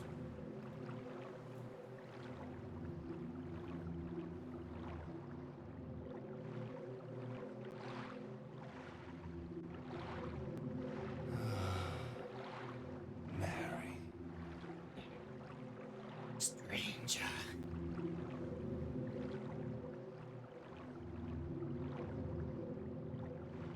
Yep, this is the Rebirth ending. He basically travels to the church out on the lake and tries to resurrect his wife.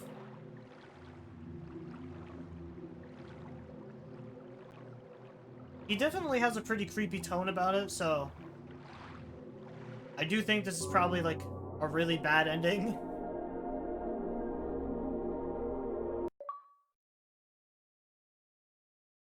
Alright, say your prayers.